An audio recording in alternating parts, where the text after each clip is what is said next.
Washington. In center field, Tucker Greer. In right field, Xavier Lushington. At third base, Brett Hawkins. At shortstop, Corley Reynolds. At second base, Tristan Smith. At first base, Dalton Cash. Behind the plate, Cole Jackson. Pitching tonight for your Mountain Lions, number 42, Cameron Williams. Ladies and gentlemen, please rise and remove your hats for the playing of our national anthem.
Good evening, ladies and gentlemen, and welcome to Zell B. Miller Field on the campus of Young Harris College in beautiful Young Harris, Georgia, in the jewel of the Brasstown Valley for Peach Belt Baseball. Young Harris playing host to Augusta University from Augusta, Georgia. It is senior day. Tomorrow will be senior day. It's senior weekend. Tommy Jenkins and Paul Young with you, and Paul, looks like we got a good night for baseball. Weather threatened all over the place, but weather looks decent. Forecast is great. Field looks excellent. Yeah, nice and warm. I saw them putting on the tarp just in case that there was, that bad weather that was supposed to come in. But honestly, perfect night. I think it's going to be not too hot, not too cold. Hopefully not too cold, and then just perfect spring day. A little rainy though. Yeah, it is. A little bit overcast, but it really feels good. It's been humid today, and it seems like the humidity's dropping. Practically no wind right now, as Paul said. And, one thing here you always know, bring a coat. You never know. If it's 100 degrees in the day, bring a coat for the night because you just never know. Young Harris comes in 11-8 in the Peach Belt, 25-13 overall. They are tied for third place with Georgia College.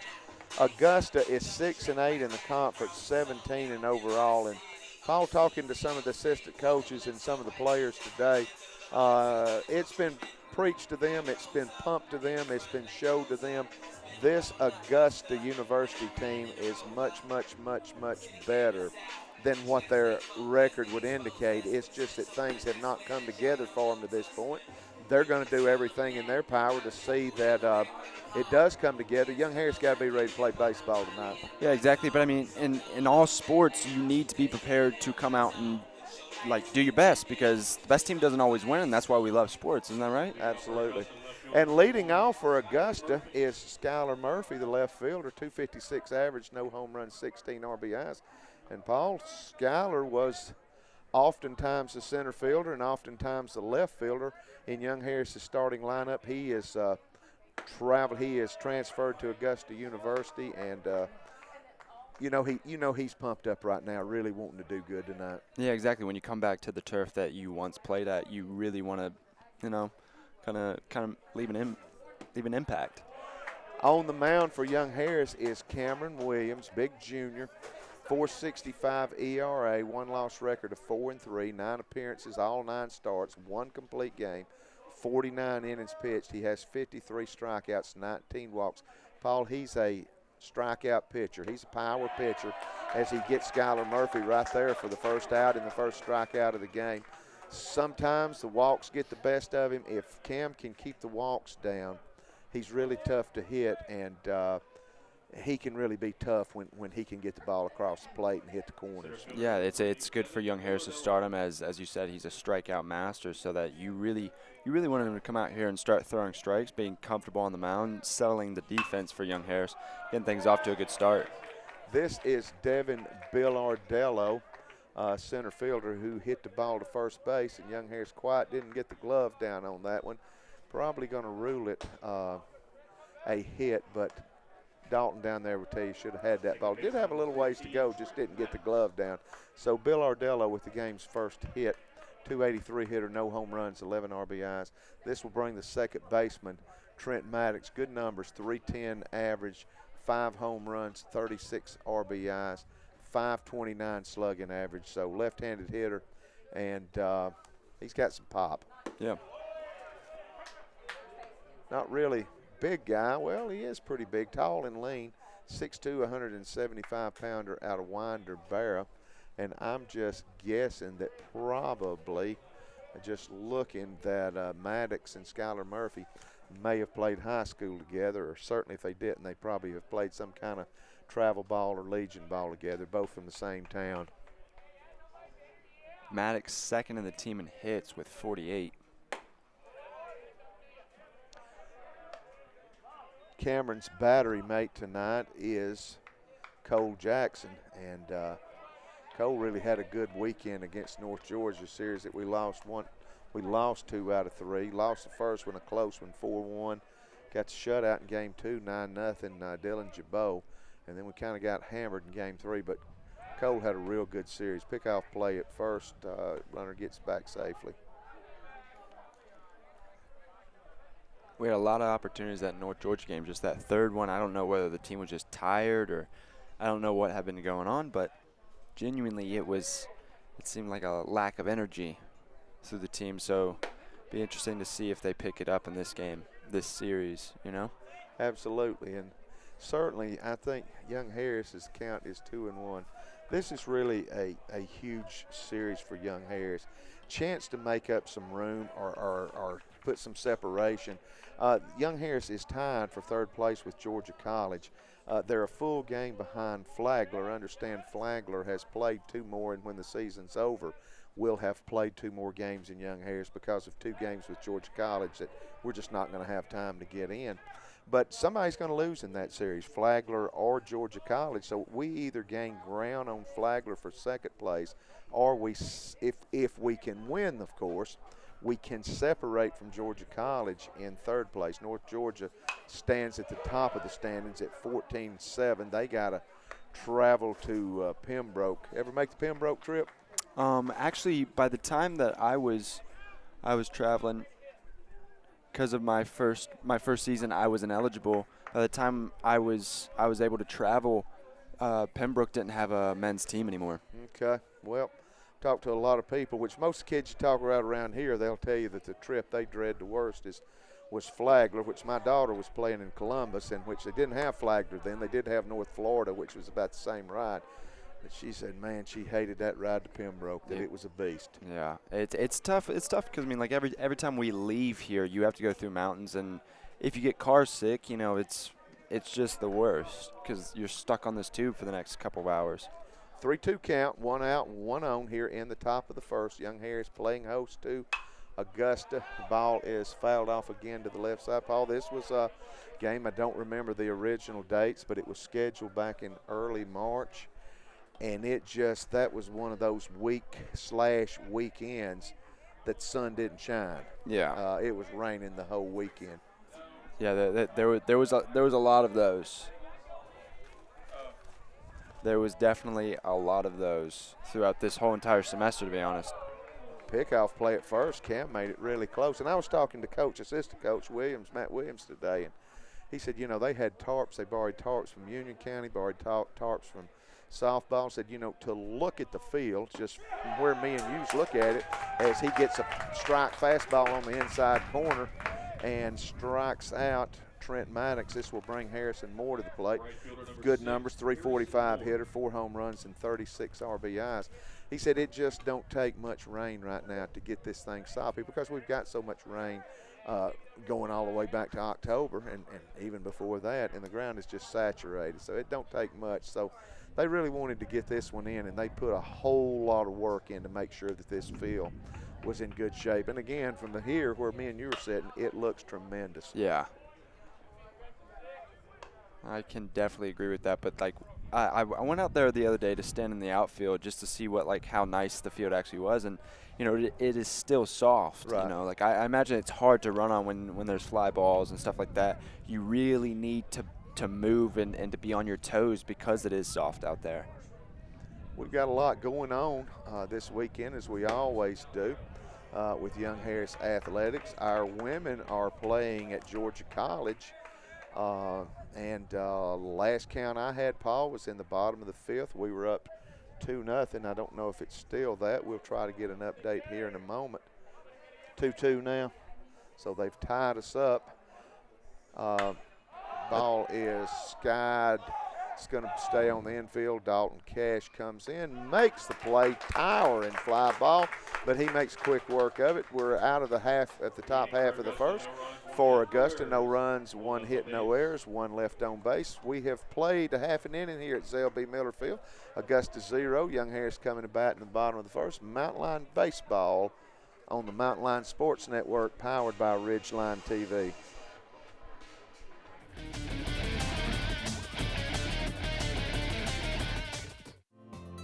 Bitter Creek Market is the best little market in the mountains.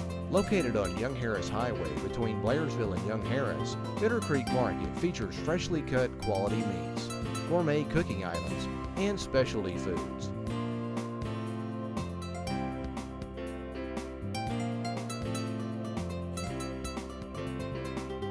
If you're looking for fresh Angus beef, you'll find it here. The professional butchers at Bitter Creek Market prepare the best cuts of meat daily. And they grind their own sausage right on site, using only quality cuts. Bitter Creek Market is open Monday through Saturday and is the place to find quality Boar's Head products. If you're extra hungry, stop by and enjoy takeouts of freshly made sub sandwiches. Bitter Creek Market, the best little market in the mountains.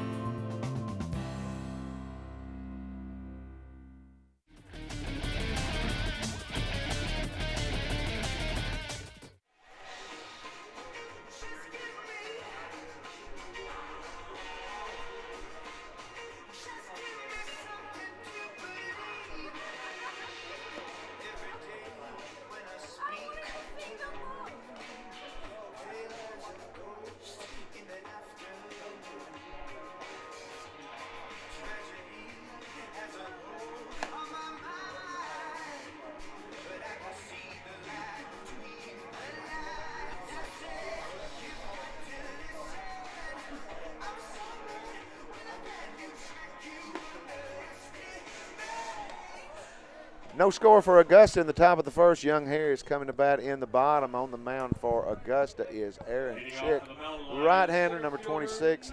2.18 ERA, limited body of work. Got a great ERA. He's 1-2, 14 appearances, 3 games started, 45 innings pitched, 45 strikeouts. Strikeouts per inning. Walks a little high at 17. Batters batting .275 against him. Where does Aaron Chick come from, Paul? Aaron Chick comes from Eastman, Georgia. Okay. And he is, they don't have, what's he, a sophomore, freshman? He's a senior. He's a senior, okay. Senior, 6'2", 190. Tucker Greer at the plate, 336 batter. Playing center field again tonight. Home run, 19 RBIs. He went off Wednesday in the win against Mars Hill, the big slugfest up there. I think we won 11-8. I think Tuck was 4 for 5. He was hitting the ball all over the place. Corley Reynolds had a big day as well, and in a big non-conference game win for Young Harrison. Paul, we've talked about this a lot this year, and really one of the big differences in the club this year, which we're better in the Peach Belt record-wise, but we've been really good in the non-con games this year, and that really helps when you get your power rankings going into regional standings. Yeah. Pitch on the inside corner evens it up. Tucker took a long look at that one. Thought that one might have been. Backed him off of the plate, but the count is even at 2. Checker righty out of Eastman, Georgia. Feeble memory tells me that's Dodge County, but I could be wrong. I'm frequently wrong. But I know it's somewhere down that way in the southeast corner. Count still at 2-2. Wind just a very slight breeze. This Paul just about near perfect right now. Yeah, very, very comfortable. And again, he's being very generous on that inside corner. Tucker takes strike 3 and 1 quick out for Young Harris in the bottom of the first.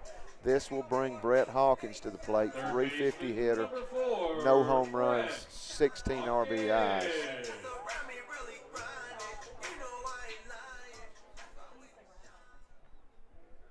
I don't know much what happened at Mars Hill, but I know that kind of struggled a little bit against North Georgia sometimes. But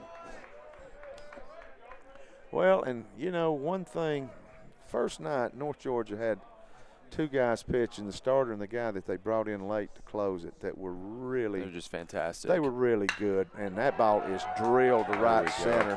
They're going to get over. Skylar Murphy going to get over it quickly and going to hold Brett to a long single, and that will bring the red-hot Xavier Lushington to the plate. Listen to these numbers, Paul. 377, 8 home runs, 40 RBIs. He's got 9 doubles, 4 triples, and slugging percentage off of the chart at 643. 8 steals in 8 steals in 10 attempts. He's putting up all conference type numbers, no doubt. Yeah. It'd be interesting to see if he gets conference player, of the year. Well, I think certainly he has to be given. I mean, his numbers are just definitely be first team. That's for sure. They're solid. I mean, he's just solid across the board. I mean, he's hitting near 400. Power numbers are great.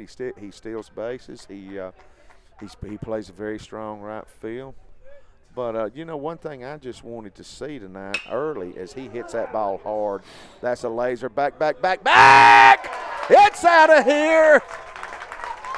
Over the 406 sign, and that was just a laser beam from Mars, wasn't it, Paul? It was.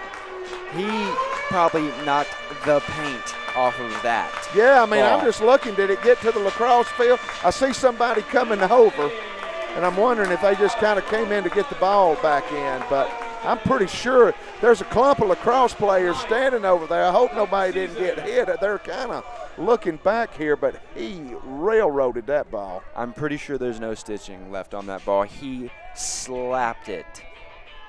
So Big Zave gets his 9th home run of the year, 41st and 42nd RBIs, and Young Harris does what you want to do for your pitcher, especially get some runs in the going and make it easier for your pitcher. 2-0 Young Harris, and that was no doubt about that one.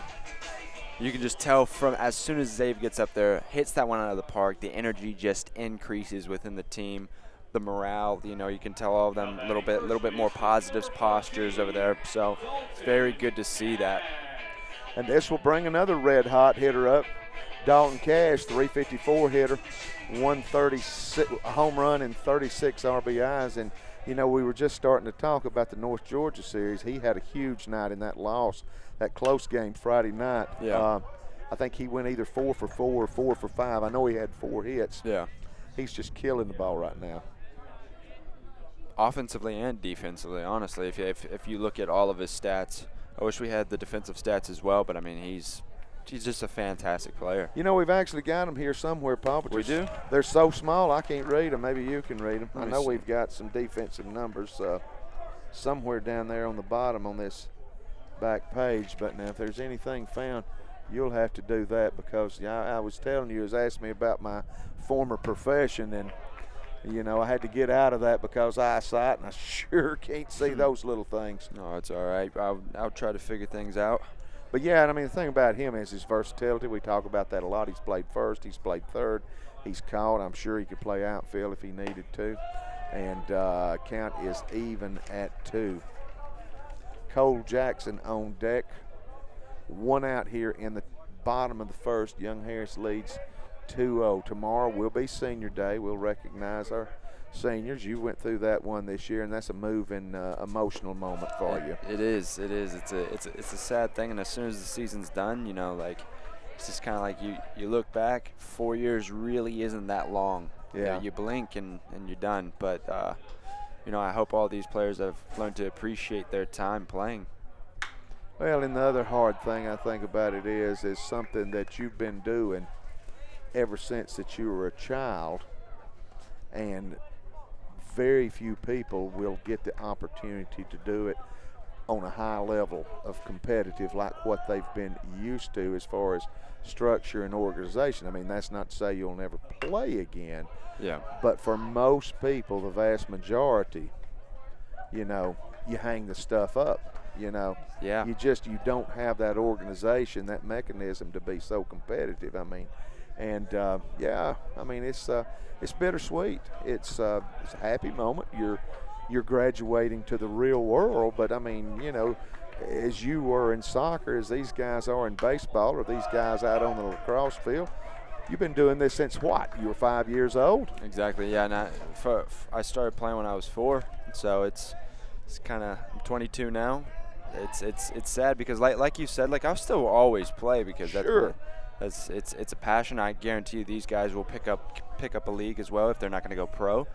But I mean, you miss that competitive edge because you're used to it within college, within travel ball, within stuff like that.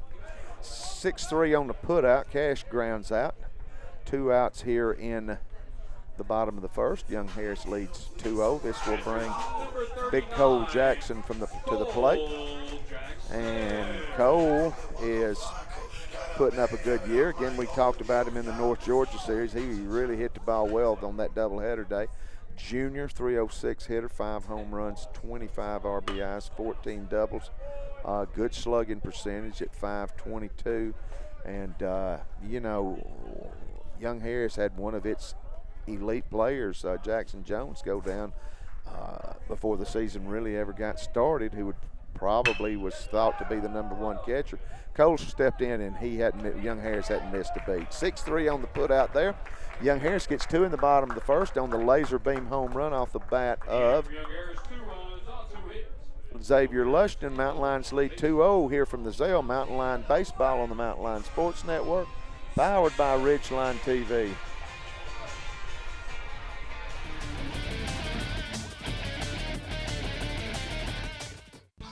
For over 25 years, Carter Insurance and Investments has provided the Union County area with quality and competitive products for life, health, and disability insurance, as well as Medicare supplements.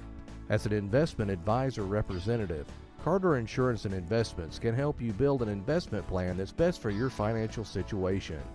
To learn more, stop by and meet our friendly staff. We're located on Young Harris Street, across from the post office in Blairsville.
Top of the second, Young Harris leads 2-0. Tommy and Paul with you on the Mountain Lion Sports Network, powered by Ridgeline TV. Update from Georgia College, where our women's softball team, they're tied up 2-2 the last time we checked. And could be in a lightning delay. You know, there's storms really given for that area coming across. Unfortunately, we hadn't seen none of that, and I hope we don't, but hope everything's okay with them.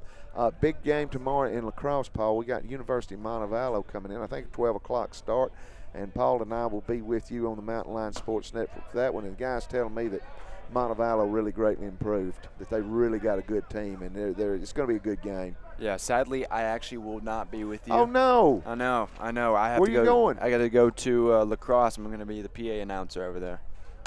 So you'll be there? I'll be there. Okay. So cool. I would brain kind of shut off there. I'll realize that you were my brain shuts off all the time. This is Mason Robertson, the shortstop. Good numbers, 328 hitter, home run, 20 RBIs. And, you know, Paul, you look at this Augusta lineup, the Jags have got some guys that's putting up some good numbers. Yeah, and he's just a sophomore out of Jessup, Georgia. 5'8", he's not a big guy, but 5'8", 160. 2-1 count.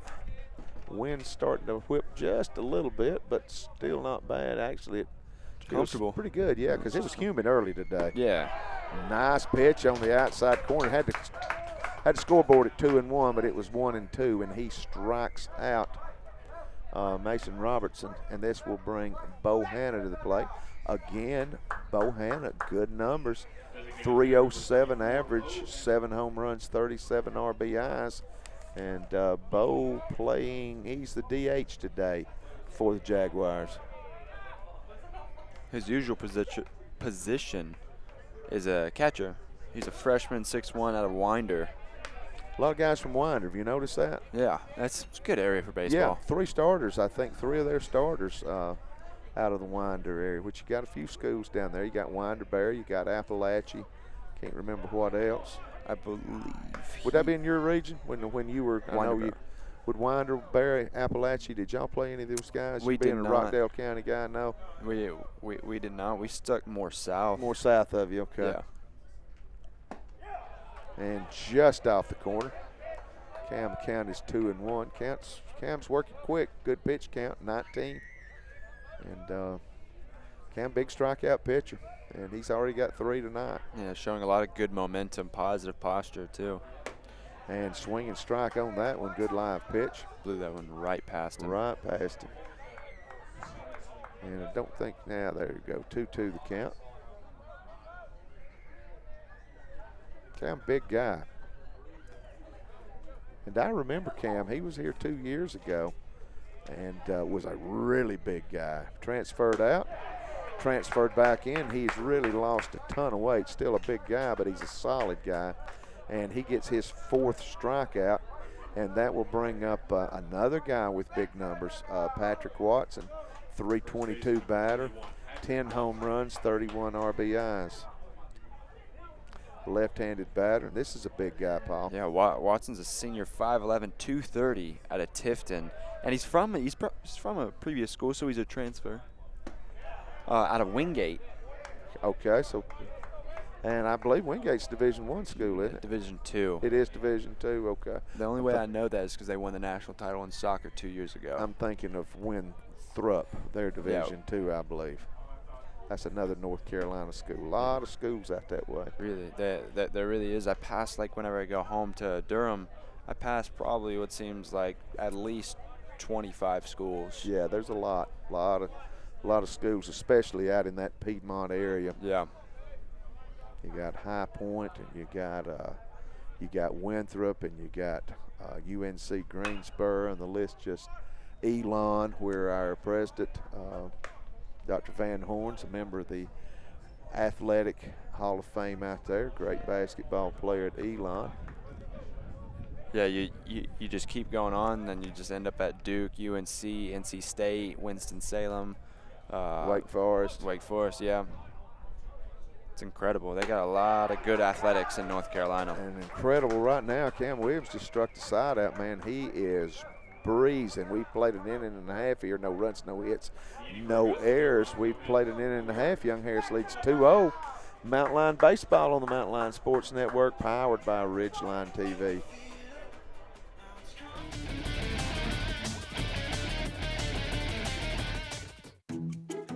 I manage my business from home, and I have 2 kids. And on most days, okay, pretty much every day, it's hard work. Throw in PTA meetings, dance lessons, and football practices, and my time is at a premium. And I don't want to spend it sitting on hold waiting to talk to a computer about car insurance. That's why I love Georgia Farm Bureau. No sitting on hold forever, no talking to computers, no frustration. If I have questions, I can call and talk to my agent directly. Their agents know what I need, and they care about the same things I do because they're from here. I like that. They're 100% owned by Georgia policyholders. With competitive rates and lots of coverage options, chances are they have a policy just for you. See the local agents at Union County Farm Bureau, located at 228 Gainesville Highway in Blairsville.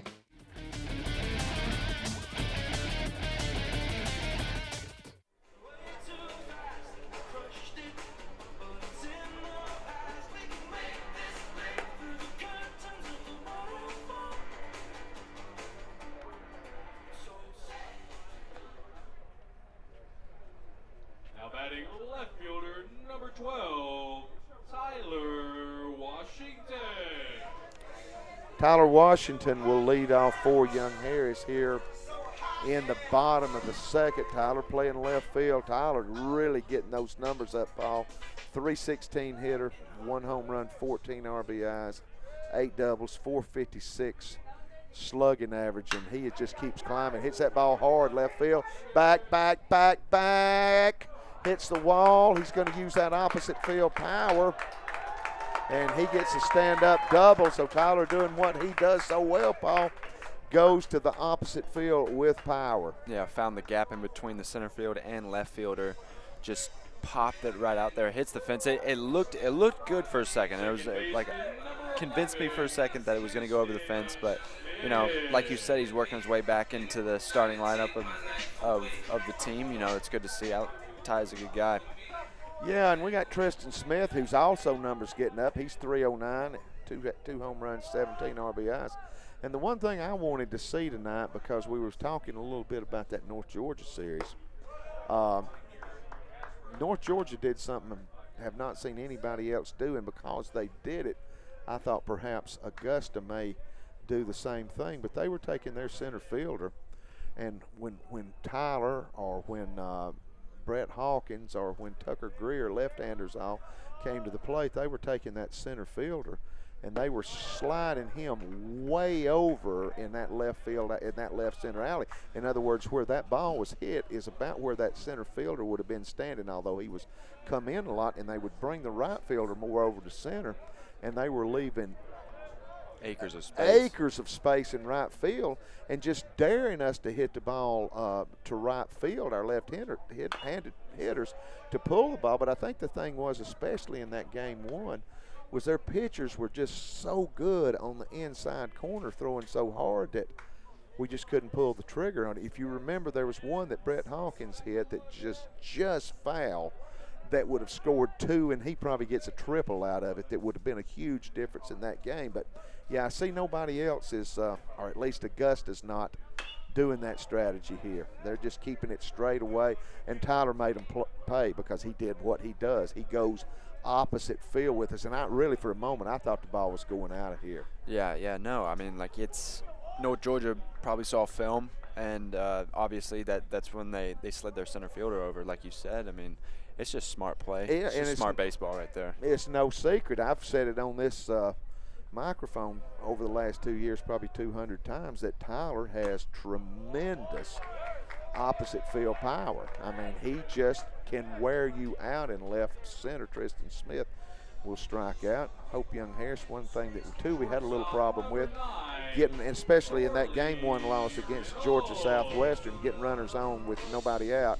in scoring position, not be able to get them in. And we got Corley Reynolds at the plate, and Corley's average on the rise. He had a huge game at Mars Hill Wednesday, Paul. So he's really, the average is really coming up. And Corley, a great shortstop. He's up to 20 RBIs, and he's really getting his batting average up as well. Yeah, the whole team is, and obviously you can tell, like, the momentum offensively has really been very good for Young Harris. I mean, very few times have we been shut out, so. Yeah, that's a good point. I don't even know if we have. That'd be a good thing to look up. It'd be interesting to see if we have been. I'm pretty sure, like looking back at the stats, we have not been shut out. I'm glancing over it really fast, Paul, but I don't think we have. We haven't. Don't think so. Nope, we have not. We've shut a few people out. Yeah, we have. Lee, we shut out Lee at Lee. 0-2 to Corley. Flagler. We did shut out Flagler at Flagler. Yeah, that was the big game Drew Henson had. He's going to strike out. They're going to have to pick it up. We're going to get the runner over to third. And, that's nearly. Oh, boy, that was close. Corley really made that one close. He got down the line quickly. Catcher was wanting to go to third. There was nobody there.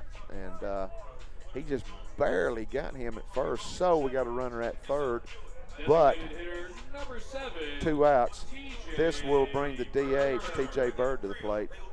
Hitting a 196. He's got some power. 2 home runs, 6 RBIs. Had a home run in the Georgia Southwestern Series. He's got some power, but definitely has some speed. Yeah. He connects with this one. He's almost guaranteed to go to first. And going to sky it off to the right side. That's out. It's out of the fence. And it's going to get up. Nope.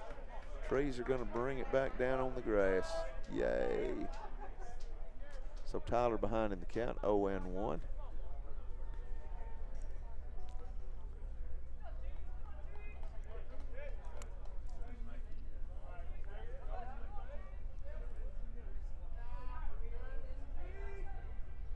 One coming off-speed pitch, beautiful pitch. Had good break on it, and TJ's behind in the count, 0-2.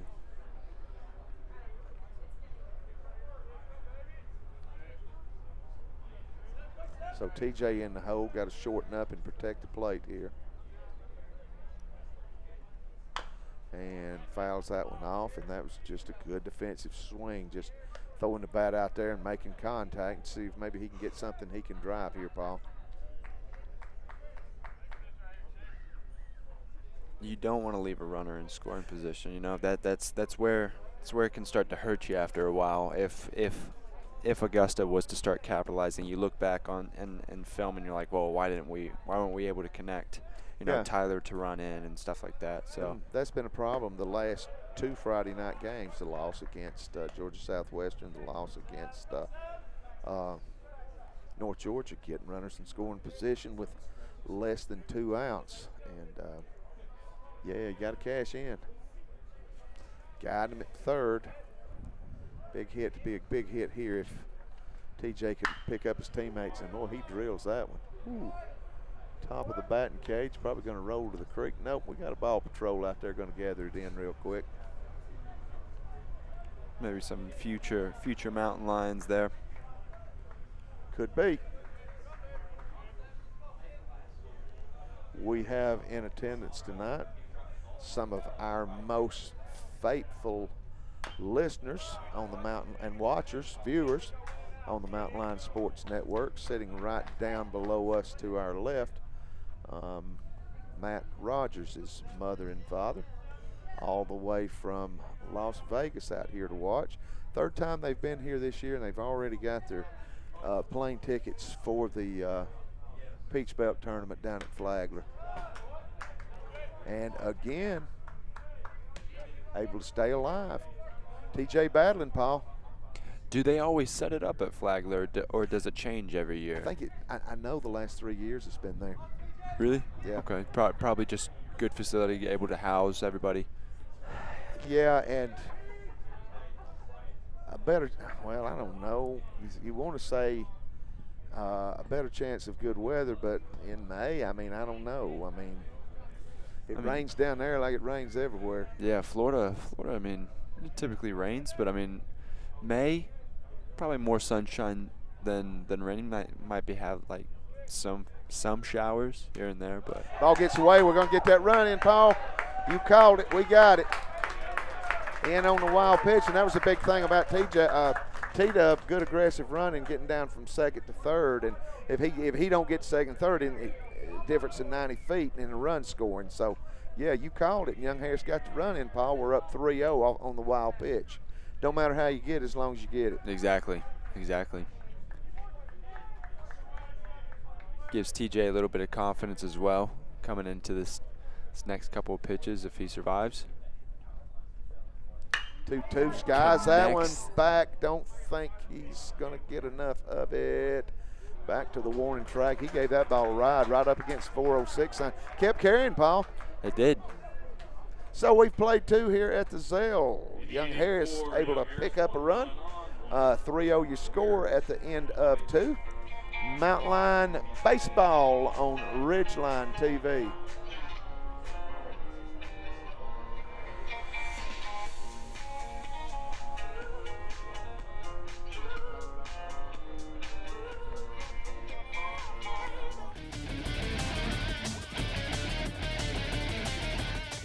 When you combine quality products, excellent customer service, and the best prices in the area, the result is Hemp Hill Vinyl Siding and Metal Roofing.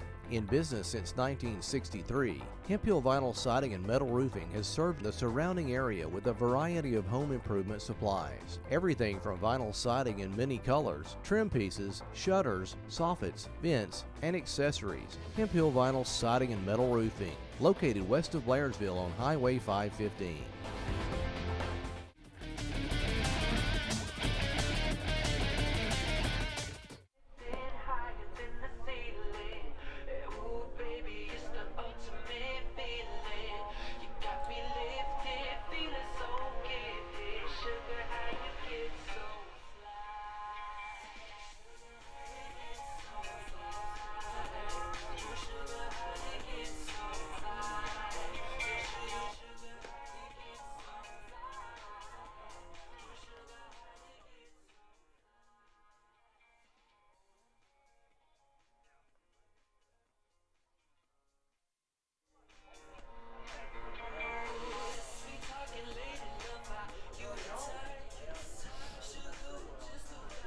Now batting pitcher number 9, Garrett Suter.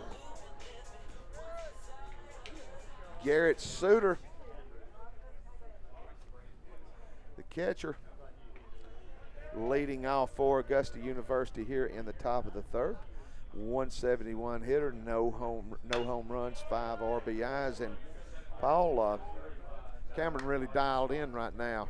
4 strikeouts already, and he's throwing the ball well. Yeah, it's going to take a lot out of Garrett. Garrett to really find his groove against the informed Cameron Williams. Already with 5 strikeouts, only 1 hit, and the count is even here at 1. And he's just really doing what you want to do with the 3-0 lead. He's throwing strikes, getting the ball, hitting corners, blows that right, and he just really got good live fastball tonight. It's an absolute bullet into the glove of Cole Jackson. No runs, 1 hit, no errors for Augusta. 3-3-0 for Young Harris. The big blow, Xavier Lushington's 9th home run of the season. Like to see him hit double digits very soon, if not in this game. Be great. Ooh-wee. Yep, just missed one. You park your car over there? I do not. I do not either. I wouldn't. I would just park it at the Dollar General down the road and walk if I had to. Sure. And tries to get the corner. Going to be just off of it. Try to waste one, get him to chase something off of the corner. Can't get it there, and the count is even at 2. Wind's laid down. Just really no wind whatsoever. Outfield is straight away. And breaking ball is hammered and fair. Just got inside the chalk. Washington quickly around, and he'll get it to 3rd. He'll bring it to the shortstop. Stand up double for Garrett Suter. Cole Jackson does not like that call.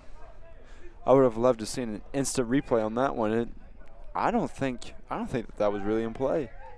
I don't think the Young Harris bench does. There's some barking going on down there. Coach Wagner not very happy with it, but it looked to me like it missed it too, Paul. Yeah, it looked like it bounced on the outside. I don't know what he was seeing. It really did. It really did, and I'm like you, wish that we could see that. The softball game is over. Final score to your Mountain Lions, 5-2. Take home a win against Georgia College, number 20 in the nation. 20 in the nation. That's a huge win, Paul. Huge. You know, Young Harris, our women had a tough weekend here at home. Last weekend got swept in a double by Columbus and really had to fight back to salvage a split against Georgia Southwestern in this little 4-game southbound trek down to Georgia College and to Flagler then on Sunday is absolutely huge for Coach Lucas and her Mountain Lions, and that's a good way to start off. You beat the number 20 team in the nation. That's a good start. Yeah. Final was what, 5-2? 5-2. And ball hit hard. That ball is going to right on the edge of the fence, Paul. Runner tags up and will come to third, so able to get the sack fly to get the runner. But Ben Markowitz, who has 1 home run this year, gives that ball a ride. That ball got as close to getting out of here without going out of here as one could. And they got a runner in scoring position, 1 out. Paul, we come back to the top of the order and Skylar Murphy. Murphy trying to prove a point today, trying to come back into his home territory. Now, you played at Shorter and transferred here. Did you ever get an opportunity either in varsity or developmental to play against your old team? We did not. We did not. Actually, it's sad to say, but I think the program's going down so much, I think they just strictly stay to, playing conference. A few preseason games, but for the most part, we never did. I wanted to bad because I still have some friends over at Shorter, but never did. Well, you know, Tyler's got to be jacked up and really wanting to play and hits that ball hard on a knee. Cash looks the runner back to third. Good job, Dalton. There's that good defense you were talking about, Paul. Yeah. Let me see if I can get his stats up.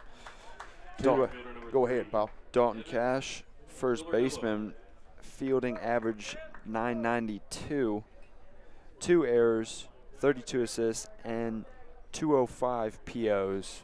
205 putouts, yeah. That's he's played at 3 different positions. Yeah, exactly. I mean, his versatility is probably the most solid player for this Mountain Line defense. And he's been knocking the cover off the ball. Yeah.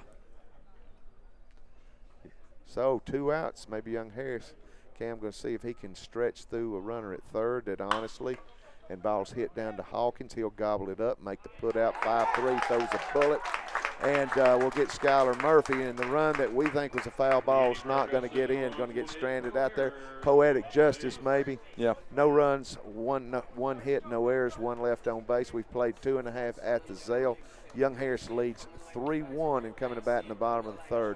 Peach Belt Baseball on the Mountain Line Sports Network, powered by Ridgeline TV.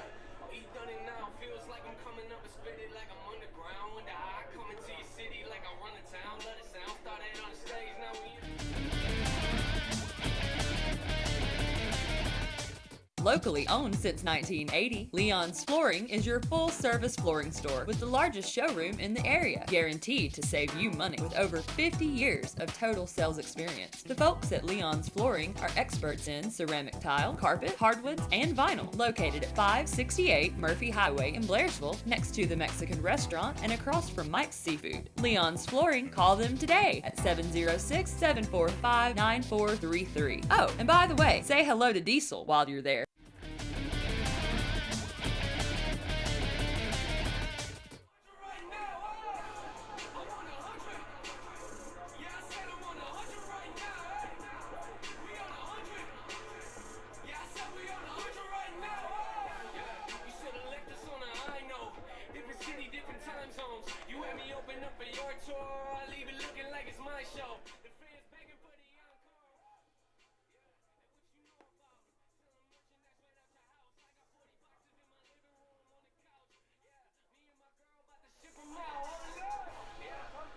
Aaron Chick will come out for his 3rd inning of work for the Jaguars.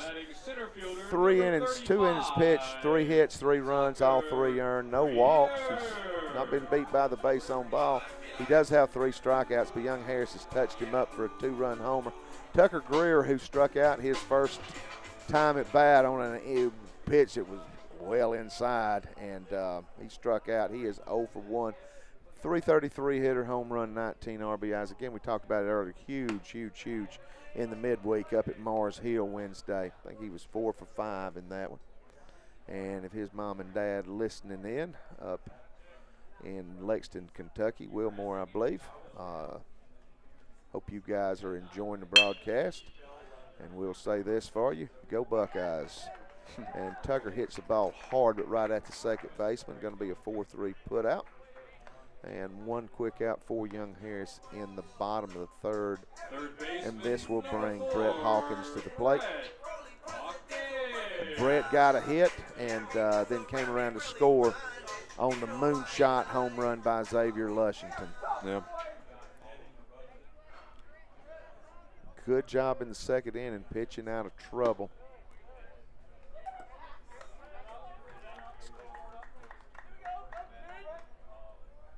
Hawkins behind in the count, 0-1.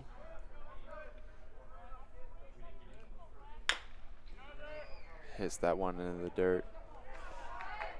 And quick inning thus far for Chick, and his pitch count, Paul's really good in the third inning. That was only his 44th pitch, so he's being economical with his pitching. No walks. It just goes back to this guy here went yard on him. Yeah. Difference in the ball game right now. Yeah, exactly.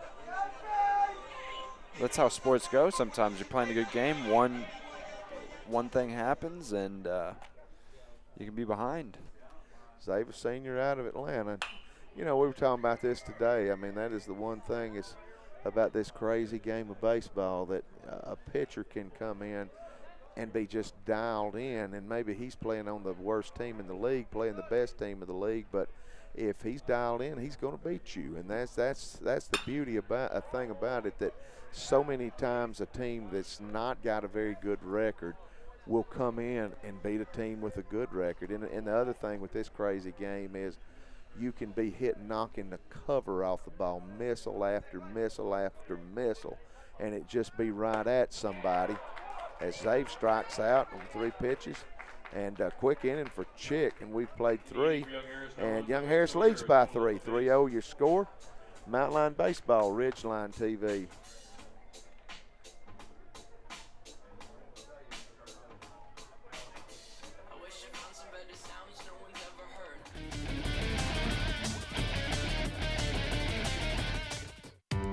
I'm the neighbor that drives a Kubota.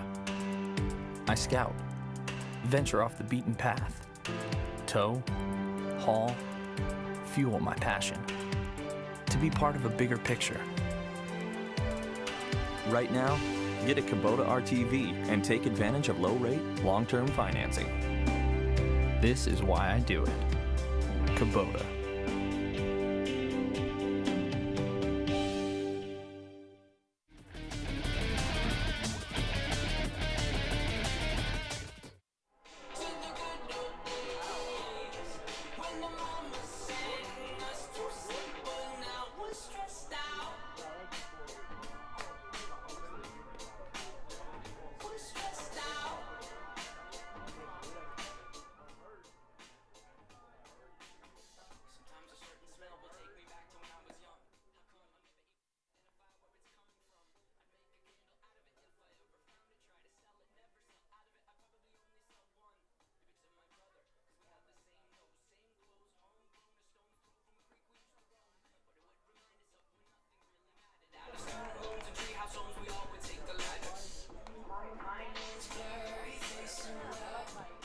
Top of the 4th, Cameron Williams throwing the jewel, 5 strikeouts, has given up only 2 hits, no walks, and this will bring Trent Maddox to the plate. 308 hitter, 5 home runs, 36 RBIs. He is one of Cameron's 5 strikeout victims here. Cameron, beautiful breaking ball, catches the outside corner. That looked incredible. Yeah, he's and honestly, the hit that he gave up, again, I don't think it was a hit, but yeah, it is a hit, but boy, it looked foul to me. Comes back in on the outside corner again, got the corner, but bit high. Bit high, yeah. And the count's even at 1. Man, this is pleasant, this weather. Nice breaking ball. Big bender on that one, Paul. Came back in and got across the plate, running its way back inside. Started outside and was running back in. It just froze the hitter, and he's heading 1-2. Yeah, this weather's perfect, man. Them lacrosse guys, they got to be feeling good out there playing, practicing something that feels like this. A little breeze. Yeah, a lot of movement. It's nice when you're comfortable. But as you said, Cameron Williams really just coming out here getting the job done. Lacrosse, we mentioned them. They've got a big game with Montevallo tomorrow, and that's the game we'll be carrying on the Mountain Line Sports Network. 12? Is it 1? 1. 1. Good. That's good. It gives you more time to work in the yard. Foul ball down the left side. Count remains 1-2. And I believe, if what I was told, if I got this right, Young Harris women's lacrosse, their game has been changed to where they're playing Catawba tomorrow, or maybe that was originally scheduled for tomorrow. They're on the road to Catawba. That's about a 5-hour trip out to Piedmont, North Carolina, and to Cash, and that's going to be foul. Boy, that would have been tricky if it had been foul, but Dalton would have gobbled it up. Used his body that time, knock it down. That's what you do, and but it was foul, just foul. Count remain 1-2.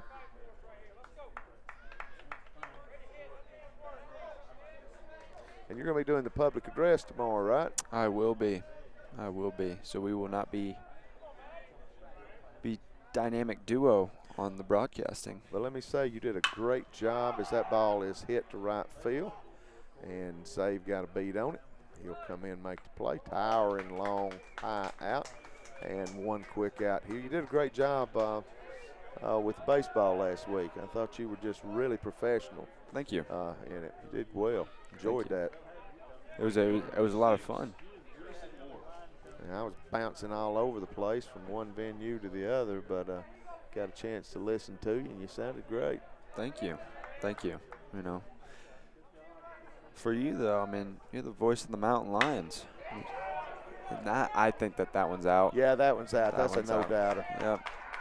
That's out. That's Harrison Moore. It was a good connection. He really hit that ball really well. Yeah, that was a no-doubter. Yep. Might have made the creek. Well, I mean, it definitely rolled into the creek. Yeah. I don't know if it just went straight to it, though. Their right fielder hits his 5th home run of the year. He's got good numbers, and he gets the Jags on the board. Little celebration, and the score is 3-1. But, you know, Cam, I still, he got a 3-run lead, and he's doing, that kind of tip your hat to the guy. Yeah. Hit a pretty decent pitch, drilled it, and but what I'm loving about Cam tonight, Paul, is he's got had a 3-run lead. Now it's a 2-run lead, and he's throwing strikes. Yeah. This is Mason Robertson at the plate. He's a strikeout victim earlier. 1 home run, 20 RBIs, good batting average, 326. And chopper to Tristan. He'll get the middle hop, and he'll make a quick out here. So 2 outs here in the top of the 4th. 1 in on a towering home run by Harrison Moore, and this will bring Bohanna, the DH, strikeout victim, first time around. Again, great numbers, 305 average as he steps to the plate. 7 home runs, 37 RBIs. And there is some great pop in this lineup, Paul. And when you look at this team, I mean, you look the way these guys, you're like, wow, how are they 6-18? It's just maybe things hadn't gelled. But, Paul, that can turn around in the twinkling of an eye. The thing is I got to give it a little bit of appreciation to Tristan Smith. A lot of people with that much time, they'd probably panic, maybe make an error right there, but he's just calm, collected, picks up that chopping ball that's, bouncing off the turf, and he's like, you know what, I'm just going to bring this ball down, take my time, settle myself, and just throw it on to Dalton Cash. Yeah, that wasn't the easiest play in the world to make. I mean, that had a little funky hop to it, and he played it really well. Again, he was patient, and he played the ball and didn't let the ball play him. Yeah. 3-0 count to this point. Cameron has not walked anybody, and he catches the outside corner. Bohanna was taken all of the way. Patrick Watson, who has got great power numbers, is on deck should it get that far. Do we know what the pitch count for Cameron Williams is? Yeah, 49. This will be his 50th pitch. And that one, I guess, was low because it looked like he had the corner. Yeah, 50 pitches. Actually, that was his 54th. And, it's good through nearly 4 innings. Need to get this guy, dangerous hitter. 10 jacks on the year already, and runner on first. He struck out his first time around. So that's Cam's first walk to go against 5 strikeouts. And nice live fastball on the outside corner.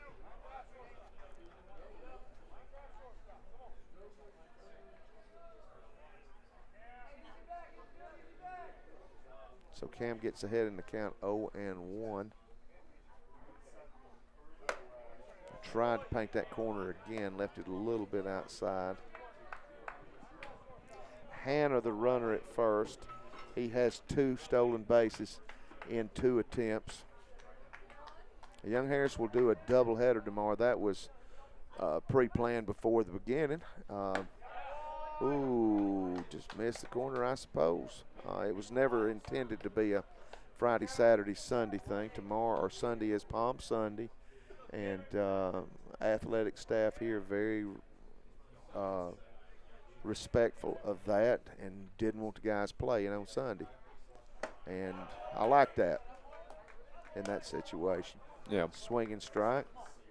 And it's probably a good thing because if it was scheduled on Sunday, it'd been a doubleheader anyway because it's going to rain cats and dogs Sunday. Really? Yeah. Oh. It's coming. I think about 123%. That's a lot. Strikeout. Paints that corner. Watson didn't like it. He'll say a few words as he parts, but Cam's got his 6th strikeout. They did get a run, long home run off about a Harrison Moore. We played 3.5 here at the Zell. Young Harris leads 3-1. Mountain Line Baseball on the Mountain Line Sports Network, powered by Ridgeline TV.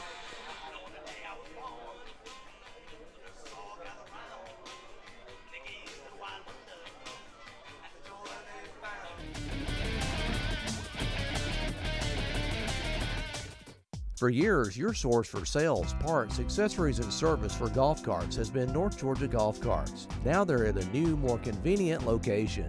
Owner Rick Goddard and staff are there to assist you with all your golf cart needs. They sell and service all types of golf carts, from E-Z-GO to Club Car to Yamaha. And they provide pickup and delivery for any service work. That's North Georgia Golf Carts, now located east of Young Harris near the intersection of U.S. Highway 76 and State Highway 17 North.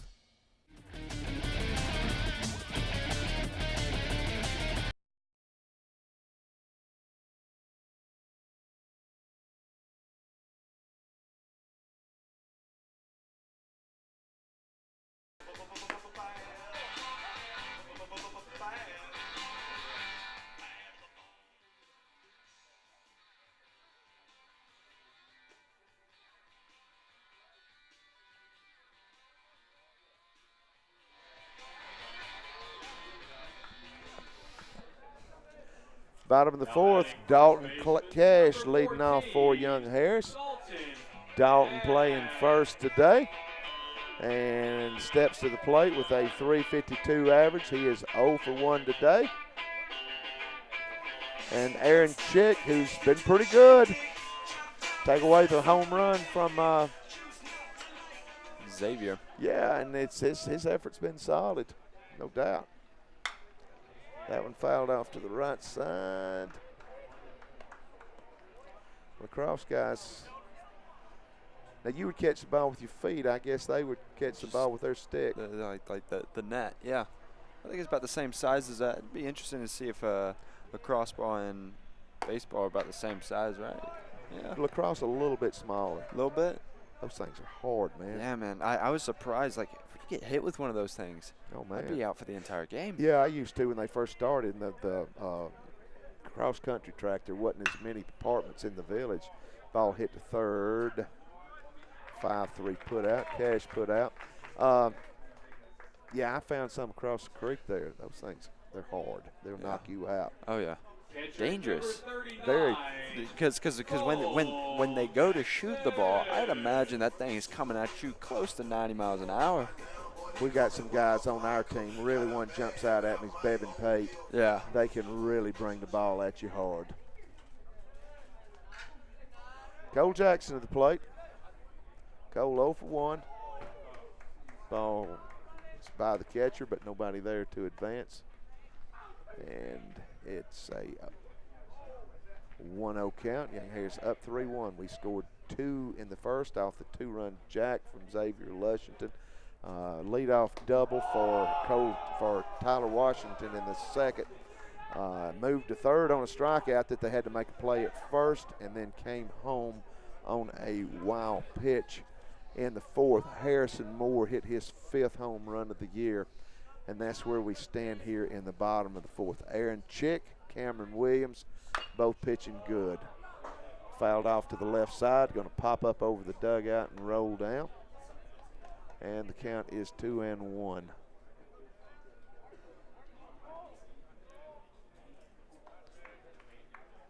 Lacrosse players stopping to watch just for a second.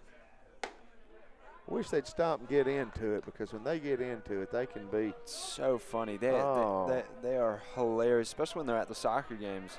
I mean, Yeah. one year they riled one of the Montevallo players up when they were still in our conference. They riled him up so bad one of the players kicked the ball into the crowd on purpose. Yeah, they can do it, no doubt. They last Sunday, huge game, women's lacrosse between Young Harris and UAH, and to say the least, they were vocal. And ball skied to right side. It's going to get out of play, and first baseman's going to make the play. So 2 quick outs here for Young Harris in the bottom of the fourth. Left fielder number 12, Tyler. And this will bring Tyler Washington. Tyler double, came around to score on a wild pitch. And Tyler, since he got inserted into the starting lineup, he was kind of platoon, and then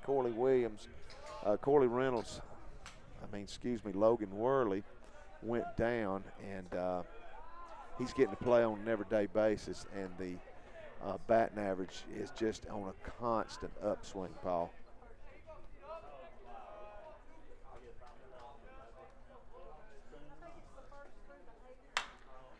And ball fouled off. Kind of did a little bit of an opposite, that Augusta is actually bringing their left fielder in a little bit instead of bringing their center fielder over. Center fielder is actually yeah, he's playing to the right side of the bag. I mean, they're giving him where his power alley is. They're leaving that power alley wide open, but he goes to second. It'll be gobbled up 4-3. So we played 4 here at Zell. Young Harris leads 3-1. Paul's going to take the 5th inning for you, and I'll be back for the 6th. 3-1 your score. Mountain Line Baseball on the Mountain Line Sports Network, powered by Ridgeline TV.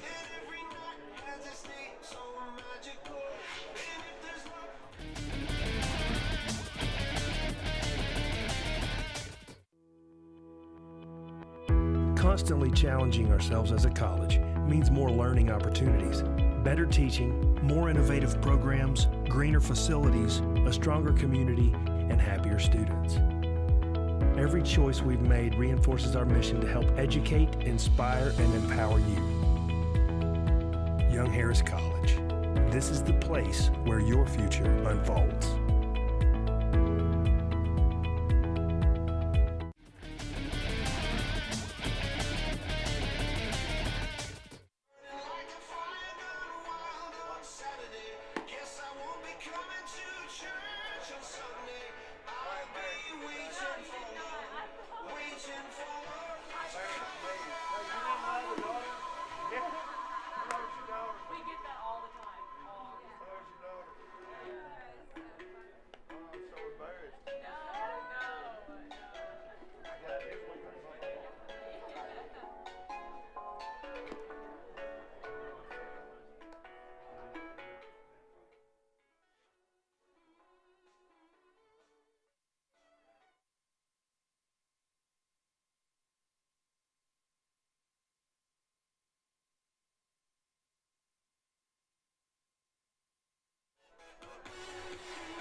Now batting pitcher number 9, Garrett Suter.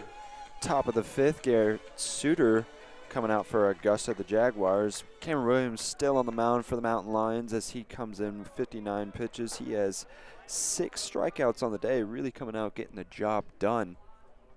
Suter had a hit that was arguably fouled out, but the man in blue down there said it was in.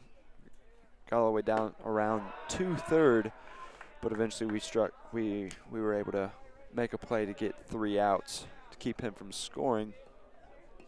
Your Mountain Lions lead the Jaguars 3-1 as that pitch comes on the inside. Great breaking ball, finds it across the plate, and Williams ahead in the count 0-2. Really coming out there. It'd be nice to see a 7th strikeout for Cameron Williams as he's played fantastic on the mound today. Suter gets a piece of that in no man's land. Really hitting well today. Almost seeing if he was going to make a play. Tristan Smith trying to scare him back to first, as this will bring number 7. Let me grab my sheet real fast. Third baseman number 7, Ben Markevich. Markevich. Ben Markevich.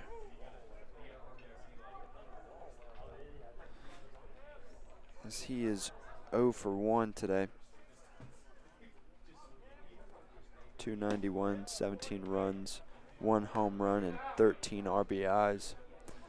As that pitch comes too far on the inside, and Williams behind in the count 1-0. Pitch count rising to 62 at the top of the 5th.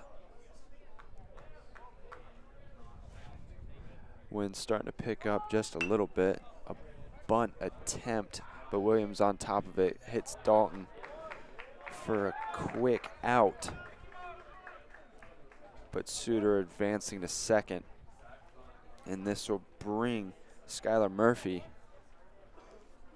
to the plate.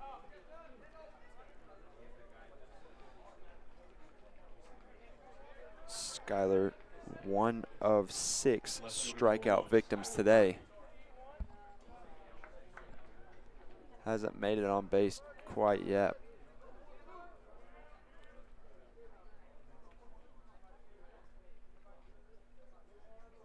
Wind dying a little bit. Pitch comes way outside and high.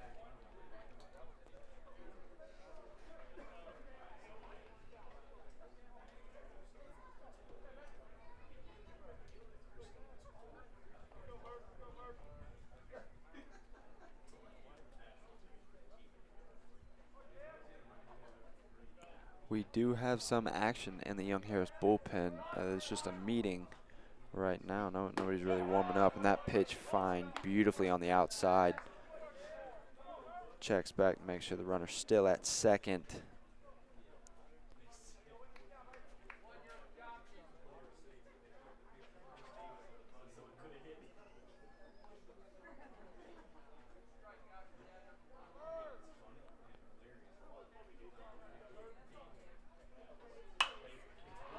Fouled out the left side. As Murphy and Williams battling this one out. Pitch count now rises to 65. Williams ahead in the count 1-2 with 1 out. 1 in scoring position at second with Suter. Getting a piece of that, but Williams making it very difficult for Murphy as he throws his bat and he strikes him out. Fantastic pitch from Cameron Williams.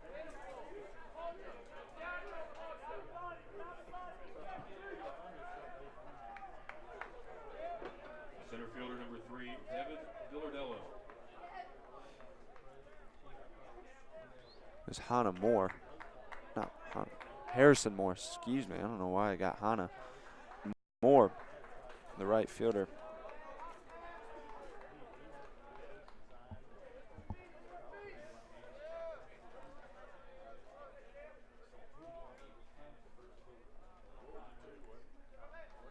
this will bring Devin Billardello.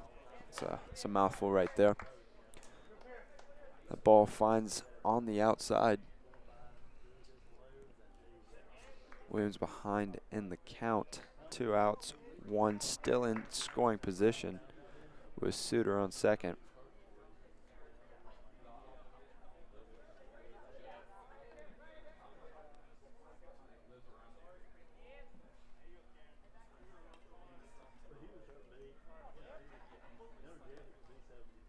Taking a little bit of time, really trying to find his stance.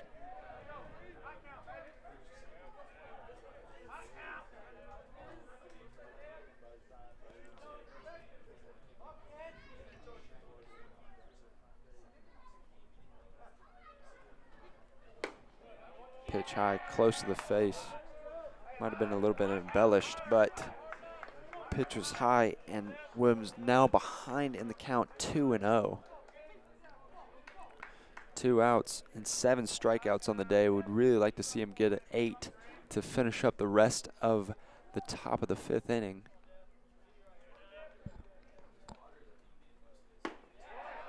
Paints the inside perfectly.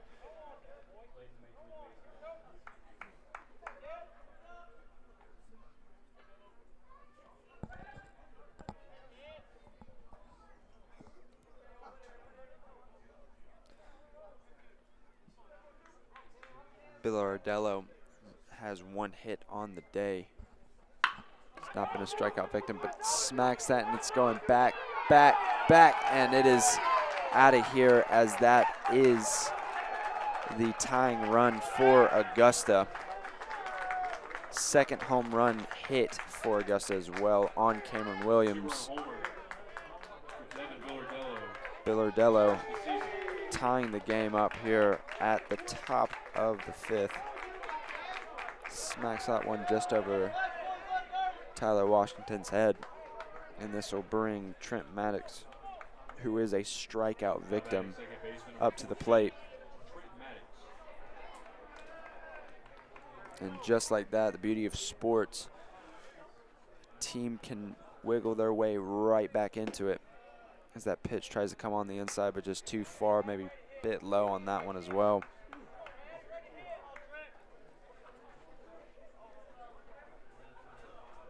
Jaguars really building up momentum. Pitch way on the outside.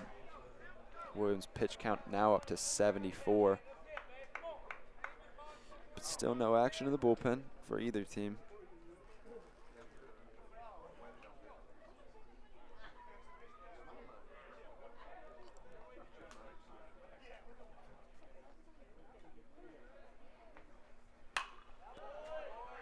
Gets a piece on that one. Kind of lost where that went. I think it went out the right side.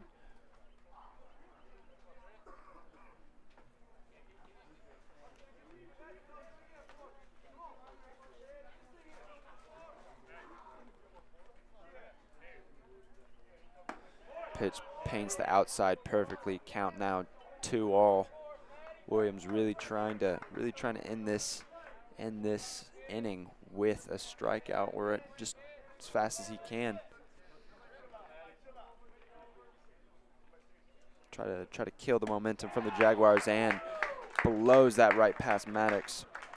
We have played 5.5 here at the Zell. Mountain Lion Baseball on the Mountain Lion Sports Network, powered by Ridgeline TV.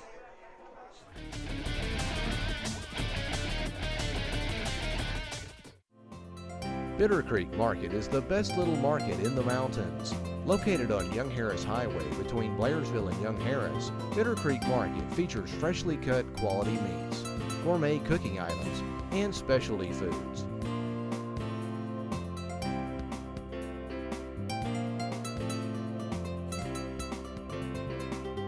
If you're looking for fresh Angus beef, you'll find it here. The professional butchers at Bitter Creek Market prepare the best cuts of meat daily. And they grind their own sausage right on site using only quality cuts.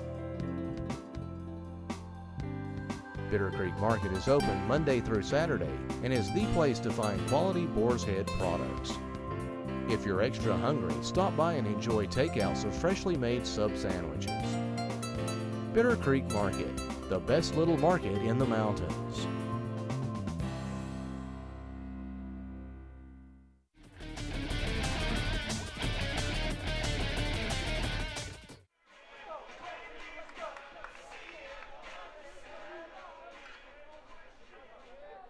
Now batting second baseman, number 11, Tristan Smith. Tristan Smith now up to bat. He is a strikeout victim on the day against Chick. Chick's pitch count now up to 58. Trying to look to gain some momentum offensively for these Mountain Lions as they are tied 3-3 from that home run. Third home run on the day, the second for Augusta, as that pitch paints the outside. And Smith now behind in the count, 0-1. Smith been solid at second base, pitched very high, but very solid at second base.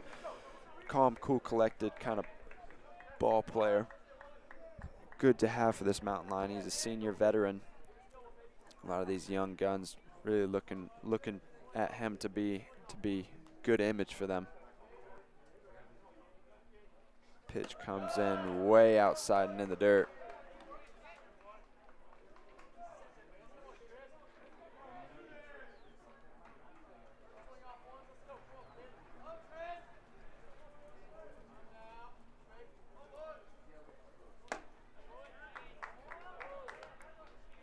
Blows a fastball right past Tristan.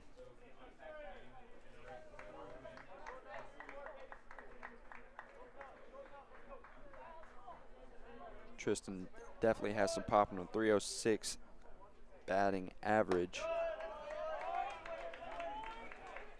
2 home runs and 17 RBIs on the season. Smith heading the count 3-2 with Corley Reynolds on deck.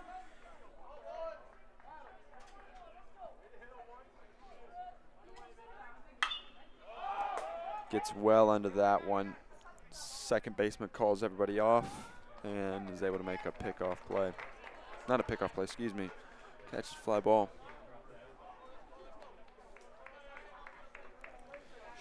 And this will bring shortstop Corley Reynolds up to bat, who is also a strikeout victim. Chick really coming out here being efficient for the Jaguars.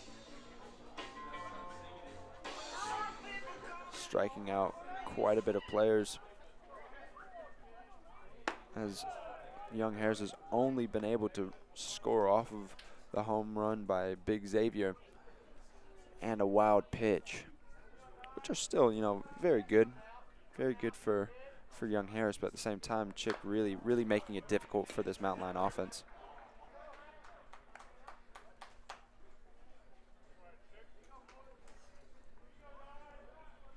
Count even at 1. 1 out. TJ Bird on deck.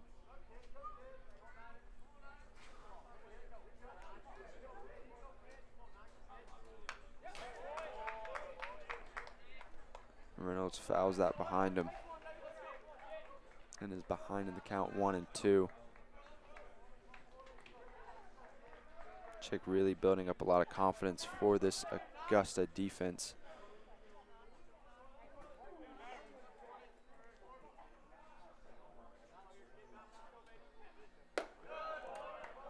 Pitch high, count now even at 2. Chick's pitch count now up to 64. Really been efficient. 4 strikeouts. And 3 runs against him. Defensive hit by Reynolds, protecting the plate.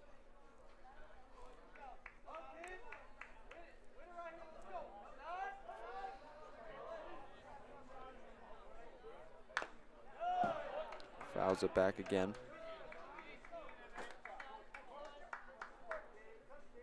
Corley showing good fight, staying in this, battling it with Chick.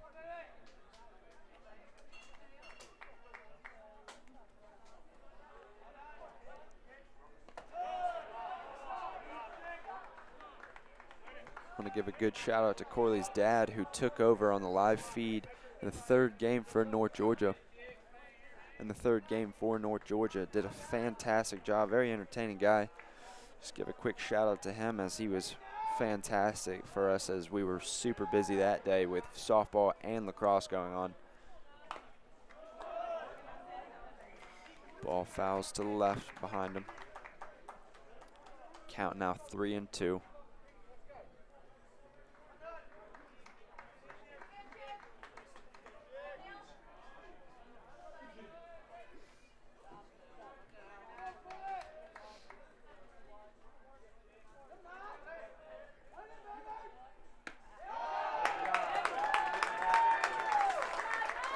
And Chick walks Corley Reynolds to first as our first man on base, 1 out, and this will bring TJ Bird to the plate. TJ Bird been up to bat once, hit the ball high and hard, but center fielder able to make a play. Lightning fast when he's running the bases, good runner of the bases. You give him anything, he'll create something out of it.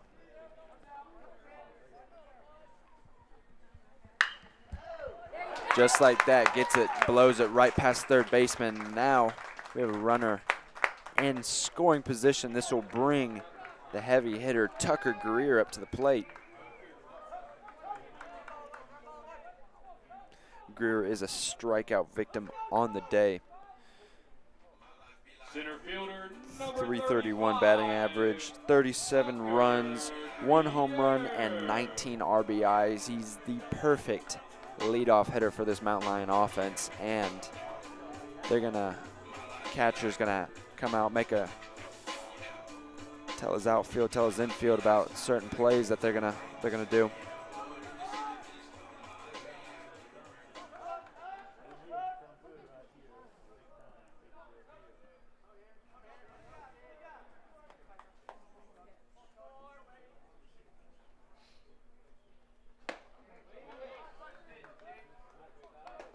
Change up pitch past Greer.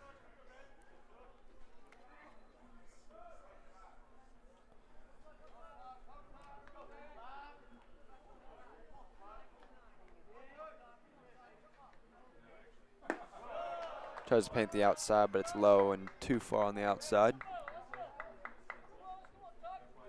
The count is now even at 1.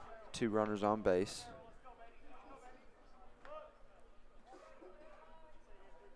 Trying to build momentum.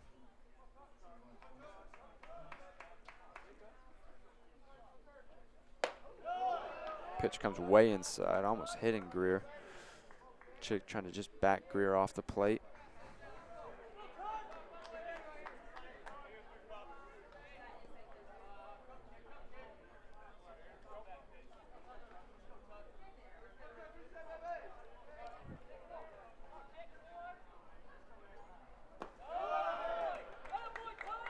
Pitch in the dirt. Catcher had to move quickly to make sure that nobody advanced.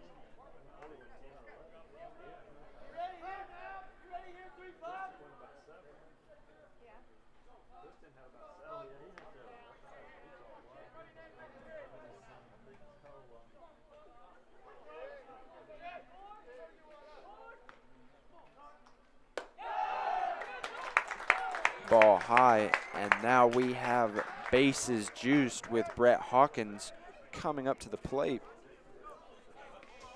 A walk is a run at this point. And things are looking positive for the Mountain Lions offensively. And the coach is going to come out and talk to Aaron Chick. Just saying, relax. Just keep doing your thing, keep throwing strikes.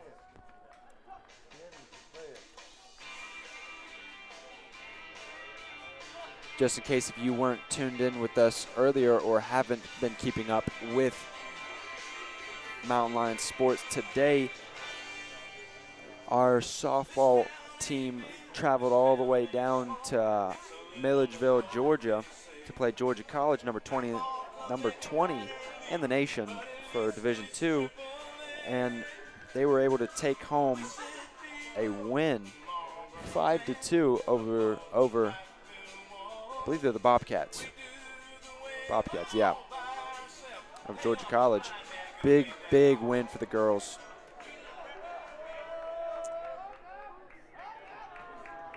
And Brett Hawkins up to the plate, who has had a hit on today.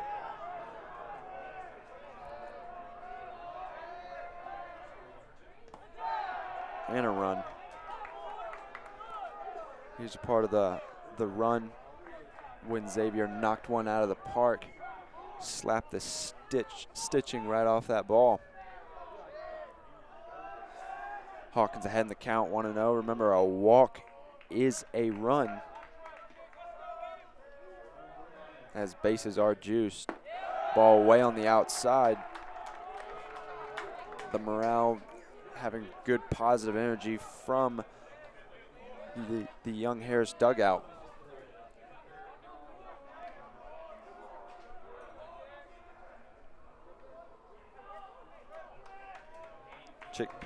Chick's pitch count rising to 79.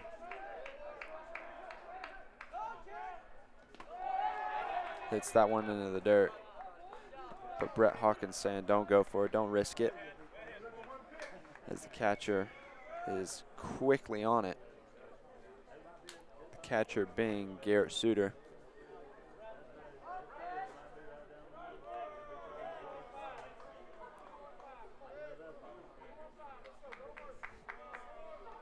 Hawkins ahead in the count, 3-0.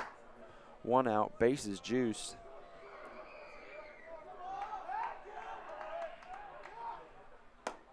And, oof, that was close, real close. I thought Hawkins believed it. We all believed it, that he was heading to first and the run was heading in. But I guess he just barely paint the outside. I wish we had instant replay to rewatch that one.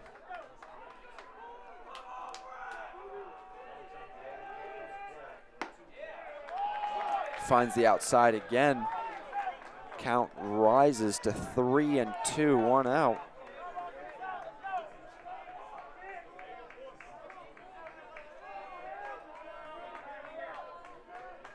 Definitely want to try to bring some of these runners in. You don't want to leave people on base.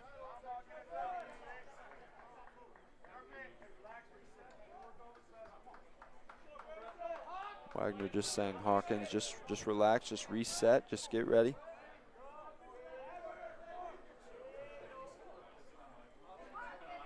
A lot of baseball left to be played in this game.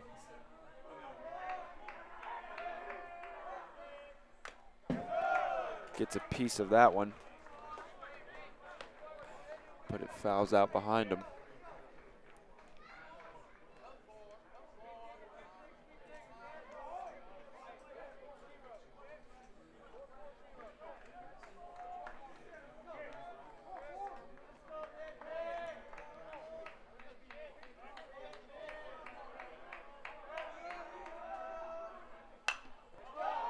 Fouls that one out again, just barely behind the field, makes it all the way to the fence of the softball field.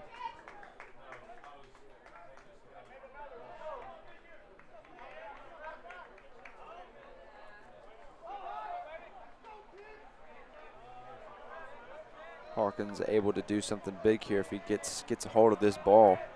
I think Chick realizes that. And he puts that one low and into the dirt, and this will bring a run in. Tucker Greer makes it all the way. Sorry, Corley Reynolds able to make a run. And this will bring Big Zave. Really positive look here as bases are fully loaded here. Xavier Lushington, who had a double home run in the first inning. And I believe that Augusta is about to make, yep, they are going to make a pitching change as they are bringing someone out of the bullpen. And that will be the end of Aaron Chick.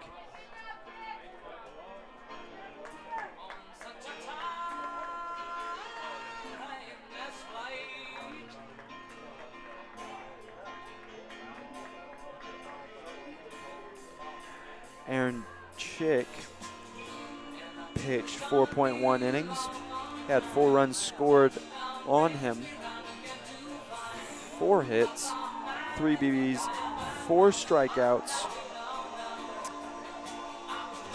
and 1 home run against him.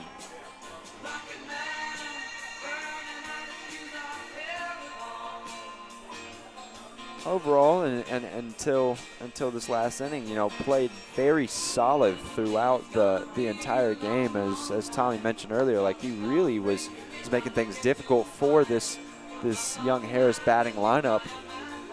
But you know,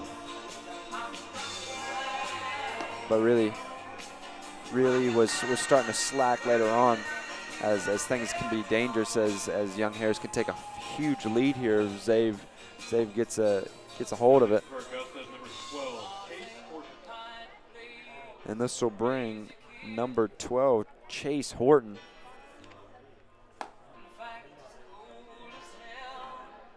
Horton, a right-handed pitcher, 6'2", 185, a freshman out of Clayton, Georgia.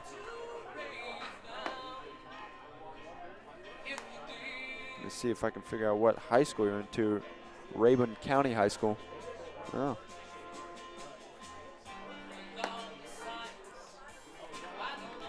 See if we have any more information on Chase. He has an ERA of 5.01, 23 strikeouts, 52 hits against him, and 36 innings pitched.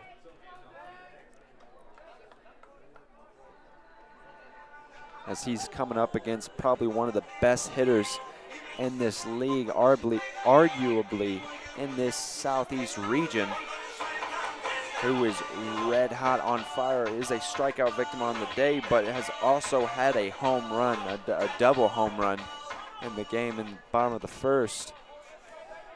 And loves the pressure, loves to be in these sort of situations, and connects with that one all the way back to the fence. This could possibly bring 3 runners in, and does bring 3 runners in. Absolutely fantastic from Xavier Lushington, really coming up big there for the Mountain Lions as he brings 3 runs in. First pitch from Chase Horton. Xavier Lushington smacks the stitching right off it in between the center fielder and left fielder. Your score now 7-3. Your Mountain Lions lead at the bottom of the 5th. Absolutely fantastic. This will bring another hot hitter, Dalton Cash, who has 1 home run on the season, 36 RBIs, and 349 batting average.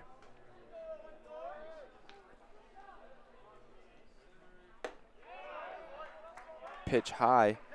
Cash ahead in the count, 1-0.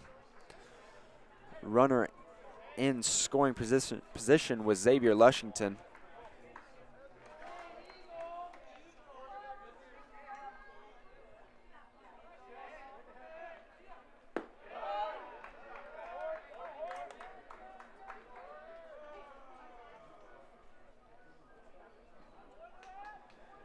Pitch high and on the inside. Cash ahead in the count, 2-0. Looks like we're having a little bit of problem with the board and the names out there.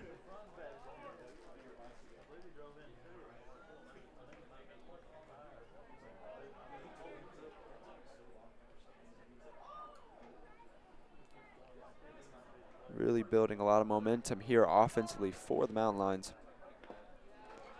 Ball low and into the dirt, but Suter on that quickly just to make sure that Lushington does not advance any further. Count up to 3-0.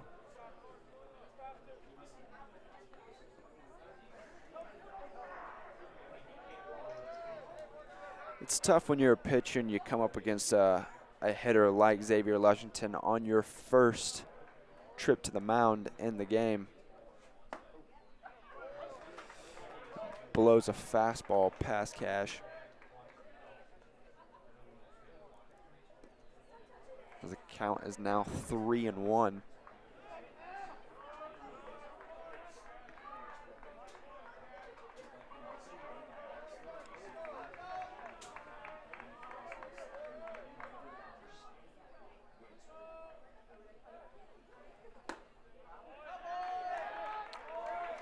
Pitch too far on the inside, and Cash will advance to first.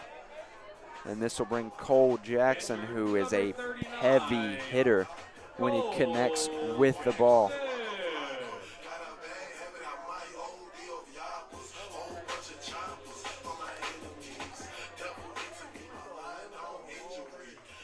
.301 batting, 5 home runs, and 25 RBIs. I was playing tricks on me right there.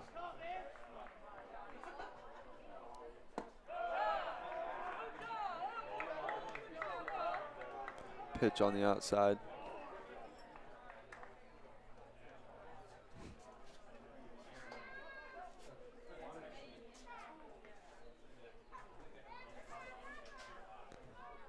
Cole's got 2 good runners, 1 in scoring position.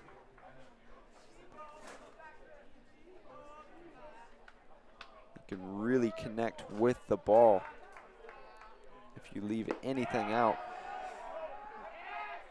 Pitch low, and the count is now 2-0 with Tyler Washington on deck.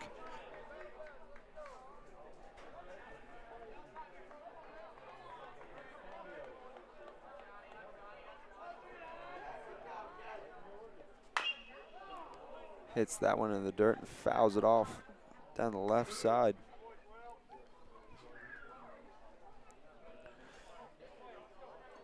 Kind of a small crowd for a Friday night, but a lot of people are traveling. A lot of people, there's a long week. I think quite a bit of people went home as well, but still got a decent amount here out in support. As that ball paints the outside, the count now even at 2, 1 out, 2 on base.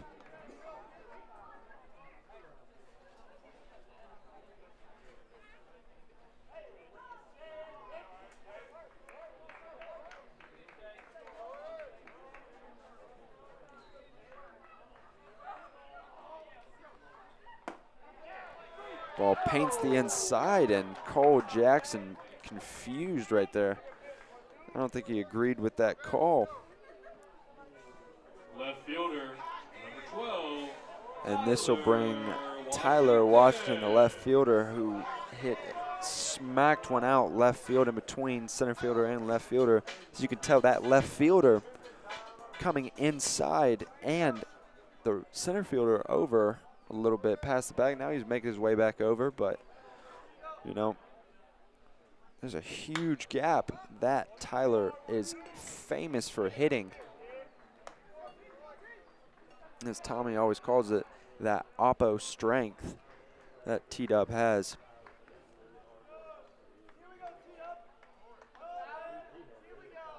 Seniors from Adairsville has his senior day tomorrow,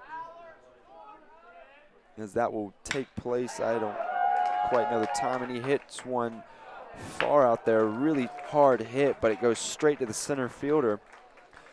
Mountain Lions scoring 4 runs from Xavier Lushington, able to clear the bases as your Mountain Lions lead 7-3. 4 runs on 2 hits, no errors, 1 left on base. Mountain Lion baseball on the Mountain Lions.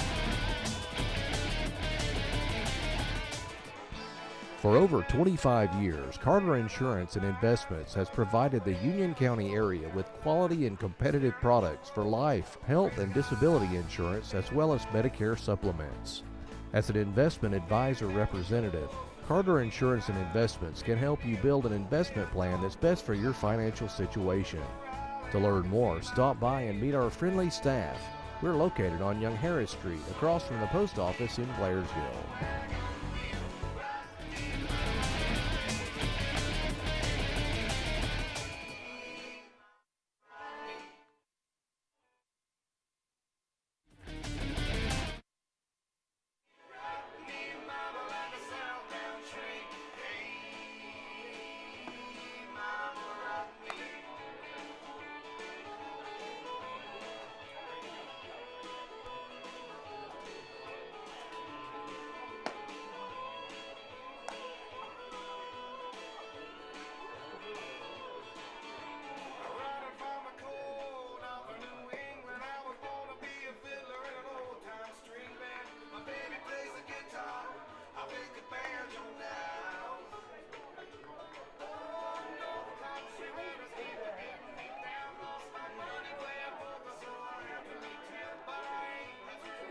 Now batting right fielder number 6, Harrison Moore.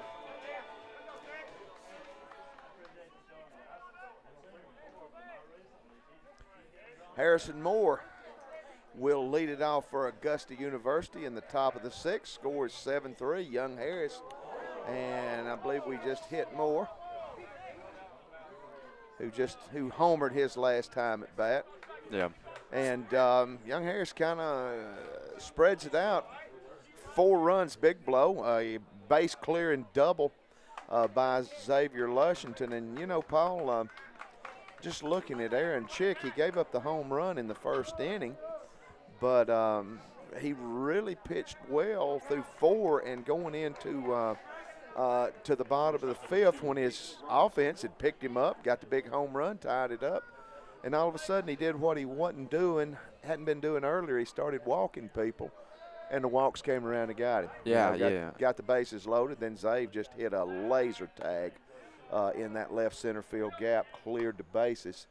And Young Harris, I know they would have liked to have got another one, got Zave in, but they've kind of got some add-on runs, and Cameron Williams got a 4-run lead. Now, the thing is for him, those strikes. I mean, just hit a batter, but those strikes. Yeah, Horton inherited a tough situation, and plus coming up against, arguably, like I said, probably one of the best batters in the Southeast region, and probably one of the, if not the best batter in the Peach Belt Conference. Well, he certainly is in that conversation. I mean, now if you look at his batting average, we'll look at it when it comes back around, but he is approaching 400. 9 home runs. He's got 5 RBIs tonight, gives him 45 RBIs on the season. His slugging's up above 650 now. So, yeah, and I mean, it was the walks that brought it on. And, Augusta had battled back into this game, and they still can. Good pitch on the inside corner. Paul got some good news talking to lacrosse guys as they was leaving, talking about a premier player in a conference, a premier player in the Great Lakes Valley Conference in men's lacrosse that has not played a second this year for Young Harris. Sam Gasta has been cleared to play, and talked to Sam out there, and to say he is stoked, pumped, whatever phrase you want to use, would be the understatement of the year. He's biting nails, man. He is ready to go. And Sam was here as a freshman, transferred to Kennesaw State, and he got down there and he was like, why did I leave Young Harris? So he came back. He's been hurt, broke a collarbone, had some shoulder problems, and he's cleared and ready to go. And he'll be doing a lot of the face-off for Young Harris tomorrow, and we'll have that game on the Mountain Lion Sports Network. Look to see a different team out there tomorrow with Sam Gaston on the field. I can't wait to see it. That actually happens quite a bit. People come to Young Harris, don't like it, go down to Kennesaw, really don't like it, and then come back up. Well, I mean, we've had 2, guys. I mean, Cody Bilek, they're going to get that ball down in left field. Tyler Washington does a good job. Coming back into the infield, may have a play. Nope. And fakes throw at second. So Augusta's got it shaking here in the top of the 6th, fighting to get back in this thing. They've got runners on second and third, and nobody out. Started off with Moore getting hit by a pitch, and then Mason Robertson lines a double. He goes oppo. Designated And hitter number 34, Bo Hanna. yeah, we're going to come out. Coach Werner and Cole Jackson, the infield, going to come in to talk. And nobody in the bullpen right now for Young Harris, but I got a feeling, Paul, that's getting ready to change. Yeah.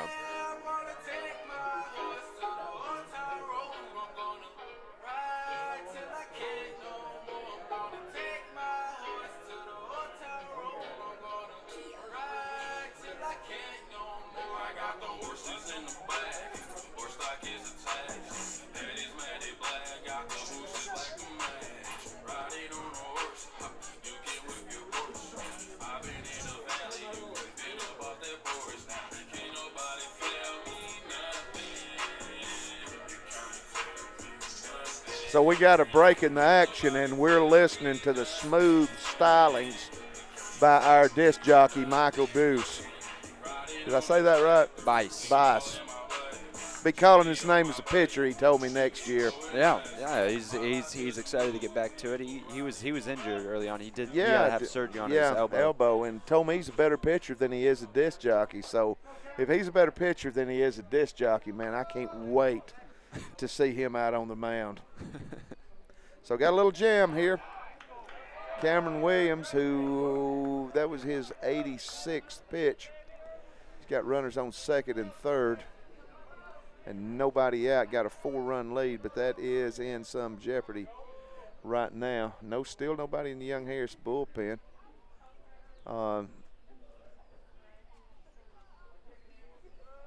Cam in his 6th inning of work, 3 runs that are earned, 6 hits, 1 walk, 8 strikeouts, giving up 2 home runs though, and a hit batsman that is on at third base. He's behind in the count, 2-0. And can you see, Paul, you're standing, there's nobody in the bullpen, is there? There's nobody in the bullpen. A while ago, they had like a lot of people over there, but they were just talking. It was just a huddle. They do that. Yeah. Nice pitch, outside corner. I think they're probably going to stick with Cameron for, I think. 2-1 coming, fouled off. And counts even at 2. Paul, strikeout would be huge right here for Cameron Williams and the Young Harris squad. Really starts to build momentum, and obviously he's been out of the groove that he's been doing so well in. As you can see, the 1 and the 2 up on the board. You know, Augusta gaining a lot of momentum. Absolutely. Offensively, so Cameron really wants to find that groove again. This count is even, so. Yeah, you're coming around. I mean, these guys have hit the ball hard tonight. Do we have a pitch count for Cameron Williams at this point? Yes, we do. That is, if this is accurate, that was his 86th pitch. That was a ball just off the outside corner, so he's full. So he 1 pitch away from loading the bases, and then up would step Patrick Watson, who has 10 home runs on the season. So, yeah, not out of the woodwork yet, by no means.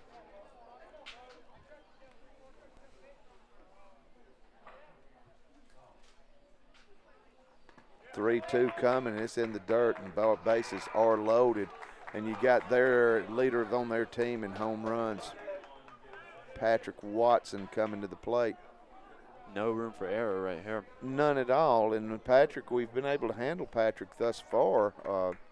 He's 0 for 2. He's been a strikeout victim twice, but he has seen Cameron twice now. He's seen a good bit of his repertoire, and left-handed batter, and obviously got some pop. So tying runs at the plate.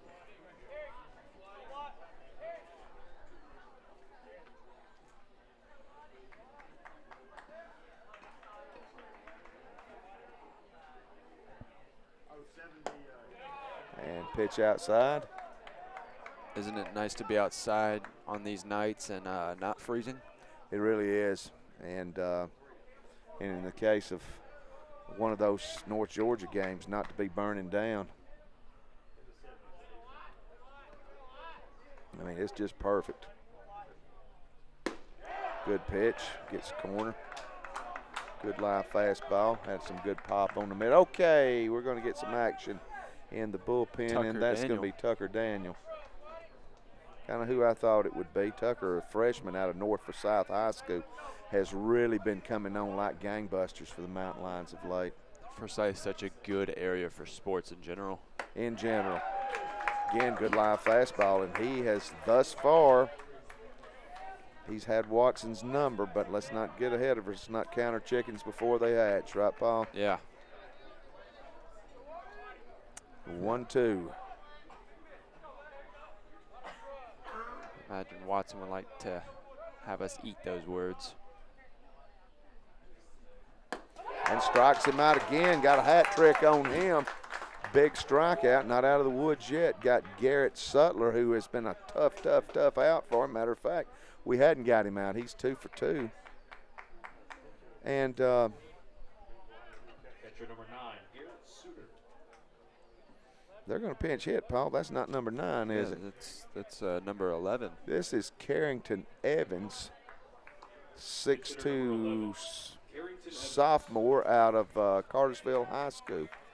And we got a lot of guys on our club from the Cartersville area, from down Cass especially, and they're probably pretty familiar with Carrington Evans. No home runs, 8 RBIs, 170 average. Garrett Suter, 171 coming in as that hits him and run in. That's 2 hit batsmen in the inning. A little surprise on the change, but it worked out good. Probably didn't feel good, but it was an RBI. Harrison Moore comes to score, and 2 hit batsmen and a walk in the inning for Cameron. And this is kind of reminiscent of that 3rd inning last Friday night against UNG. Tucker Daniel working fast down in the bullpen. 1 out, bases are loaded. Go-ahead run now is at the plate in the person of Ben Markowitz. Tries to find the outside on that one, just paints a little bit too far out. And you know, Paul, the thing about that is, with an umpire at any level, when all of a sudden you can't find the corner and you're missing all over the place, you're not going to get no breaks out of them. Yeah. I mean, they're just that call that maybe if you've been close, maybe they'll give you. But if all of a sudden, if you're missing and you're missing bad and you're missing a lot, they're not going to give you that. So, so important that he get this guy. Double play would be great. We got the infield obviously back at double play depth. Hawkins in at 3rd. Maybe if it comes to him, cut down the lead runner at the plate. But right now the good news is that Cam's ahead in the count 1-2. 1 in here in the 6th. Bases are loaded, only 1 out. Young Harris leads 7-4, and Young Harris now has another pitcher. Matt Rogers, a lefty, warming up down in the bullpen. And the ball skied. Will it stay in? Cole looking right up against the fence, and he makes the play. Paulie didn't have another inch on that one. It would hit the net another inch, wouldn't it? Yeah.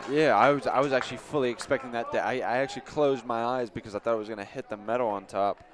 You know, and we really got a good look from our vantage point of the concentration Yeah. Cole had coming back to make that play. Good play by the Young Harris backstop. So 2 outs. How big would it be for Young Harris? Bases fully loaded. Cameron Williams just really shuts the rest of this inning down. Oh, it would be huge. And, and got a guy that would love right now to break Young Harris' bat, and that's the former Mountain Lion, Skylar Murphy. We've handled him good tonight. He's 0 for 3, 2 strikeouts, but he would really get a great sense of redemption if he could put one in the gap here and clear the bases and tie this baby up. And you know that his adrenaline's pumping right now. Yeah. He's probably been waiting all season for this game. Absolutely. He's a kid in the count 1-0. And skies that one off. Skyler skies it off to the left. And the count is even at 1.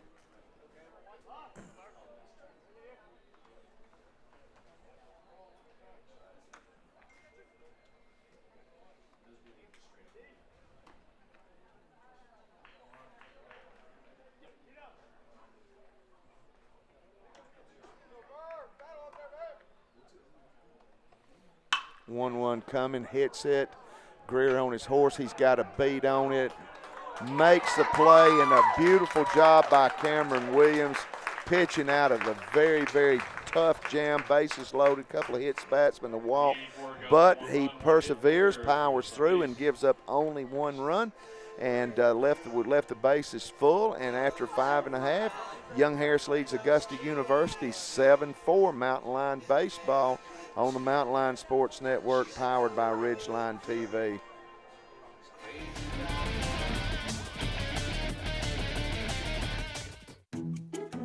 I manage my business from home, and I have 2 kids. And on most days, okay, pretty much every day, it's hard work. Throw in PTA meetings, dance lessons, and football practices, and my time is at a premium. And I don't want to spend it sitting on hold, waiting to talk to a computer about car insurance. That's why I love Georgia Farm Bureau. No sitting on hold forever, no talking to computers, no frustration. If I have questions, I can call and talk to my agent directly. Their agents know what I need, and they care about the same things I do because they're from here. I like that. They're 100% owned by Georgia policyholders. With competitive rates and lots of coverage options, chances are they have a policy just for you. See the local agents at Union County Farm Bureau, located at 228 Gainesville Highway in Blairsville.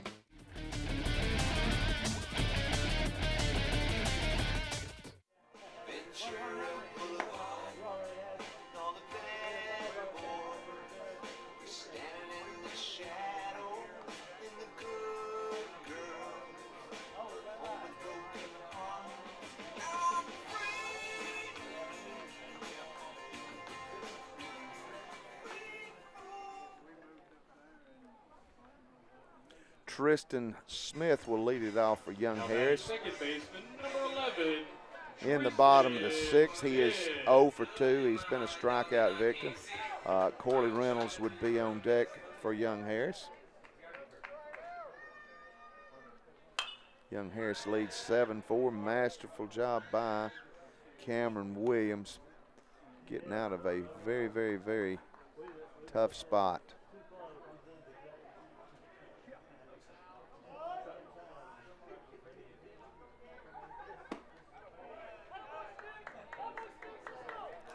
One count. It would be Corley Reynolds, then TJ Bird, and if anybody reaches, top of the lineup. Pitch outside, 2-1. Tonight in the Peach Belt, Columbus State at Francis Marion, Georgia College at Flagler, North Georgia at UNC Pembroke, Lander at Georgia Southwestern. Series to keep an eye on is at Georgia College at Flagler. That's going to be a series for Young Harris that, if Young Harris can hold its home field and win at least 2 out of 3 out of this series and hopefully get a sweep, Young Harris could gain some ground on Flagler, or they could get some separation on Georgia College. The thing is, that's all for naught if you don't win. Right now we are winning 7-4. We got our second baseman leading off the bottom of the 6th, and full count on Tristan on senior weekend. Tristan, a senior out of Adairsville, Georgia. Hits it hard off the chest of the third baseman, trying to make the play, couldn't do it. Hit that ball hard. He played it off the chest, had to move to his left, pick the ball up to make the throw, and it was going to be bang, bang. But in his haste, third baseman Ben Markowitz couldn't get the ball up. Shortstop, number 9. Corley Reynolds. And that's going to be ruled a hit, and that will bring Corley Reynolds to the plate. He's 0 for 1, strikeout victim, but also walked and came around to score in that 4-run 5th inning for Young Harris. Young Harris got 2 in the first. Xavier Lushington home run, 1 in the second. That was a leadoff double by Tyler Washington. He came around to score. And then 4 runs in the 5th, and of course the big blow being a bases loaded double from off the bat of Xavier Lushington. Xavier got 5 ribbies in this one. Augusta battled back. They got 1 in the 4th, 2 in the 5th, 1 in the 6th. Close play on the pickoff. That was very close. Showing some arm down there, throwing it down to third, or down to first, excuse me. And it's 1-1. Paul, you're back. I am. Quick trip. Quick trip. And pitch off the corner. Matt Rogers continues to warm in the Young Harris bullpen. We've seen Rogers warming, and also we've seen Tucker Daniel warming.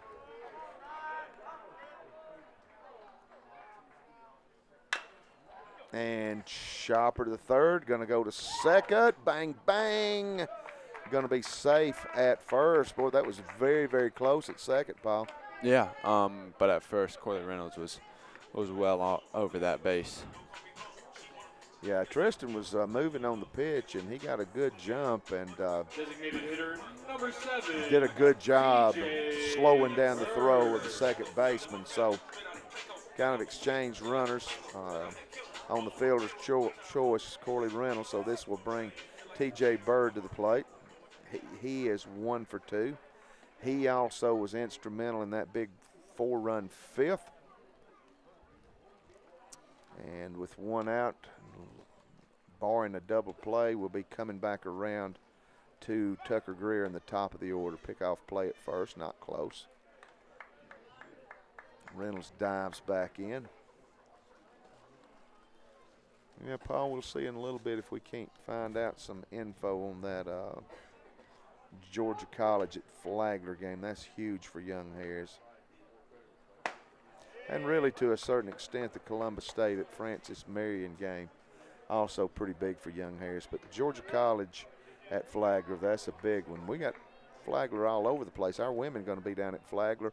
Hey, have we heard anything on game 2 of, we'll see if we can find it right here in just a second. Of the women's game? Yeah.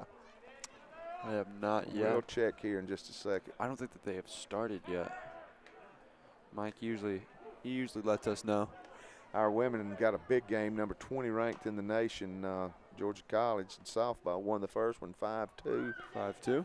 And then the second one coming up here, maybe just getting underway, and then they'll head down to Flagler for a Sunday double dip. Young Harris men's lacrosse in action tomorrow at home against Montevallo. Big news is Sam Gast is back for Young Harris, and Young Harris women's lacrosse will travel to Catawba. And they must have a curfew, be in bed early, because I'm guessing they're going to have to leave pretty early in the morning. I don't think they were leaving tonight because I saw them up in the calf, so I think they would have already been gone, right? Yeah. Sky to center field, and Skyler gets it. I saw them all. You saw them all? Okay, Yeah. then yeah, I didn't even know that they were traveling. I thought they had a game here. Yeah, it's at Catawba in the morning. We've got 2 out here in the top of the 6th. And Tucker Greer at the plate. Tucker 0 for 2. He's walked and struck out. .331 batting average. 1 home run, 19 RBIs. Chase Horton remains on the mound. And Chase from just the county next door, Clayton, Georgia, Rabun County, big freshman. And he got kind of rattled that last inning, but he's been pretty good here in the 6th, Paul. Yeah, it just takes a little bit. I mean, he inherited a hard position with bases loaded going up against Xavier Lushington, and Xavier just caught one clean in between the center fielder and left fielder. So I mean, it was a very tough ask for him, Yeah, it really was. And I keep thinking about last week where that ball was hit was exactly where North Georgia had their center fielder played at, which, again, them guys was painting the inside corner at 92, and those guys were good. Look at that flag, Paul. There's not a bit of breeze out here tonight. Yeah, no, very comfortable night. Definitely tell Summers coming. Really wants to try to make a pickoff play. He's been going for that, keeping who is that? Is that Corley? That's Corley, yeah. Corley? Yeah, Corley forced out Tristan at second.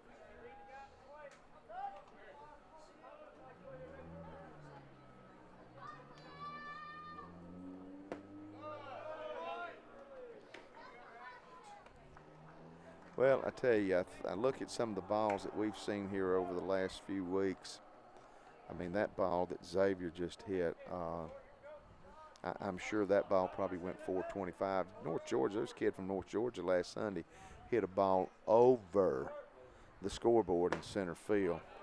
And, you know, I'm going to tell you, Paul, for 19, 20, 21 years old guys to hit a ball like some of these we've seen hit, it's impressive. Yeah. It really is. Yeah.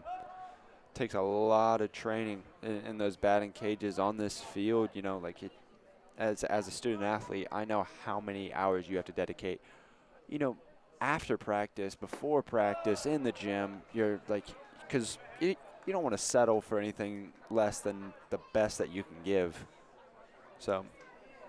And you guys do put a lot of work in. There's no doubt about that. I mean, you know, I come to work usually 6:15, and I'll see guys and gals heading to the weight room. Exactly, yeah. It's usually the best time to do it. I prefer morning workouts.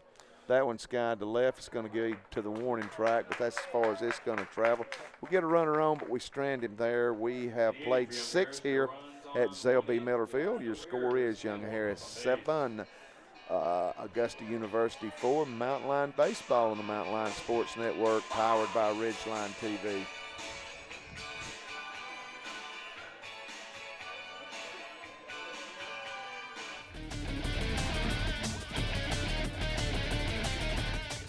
When you combine quality products, excellent customer service, and the best prices in the area, the result is Hemp Hill Vinyl Siding and Metal Roofing.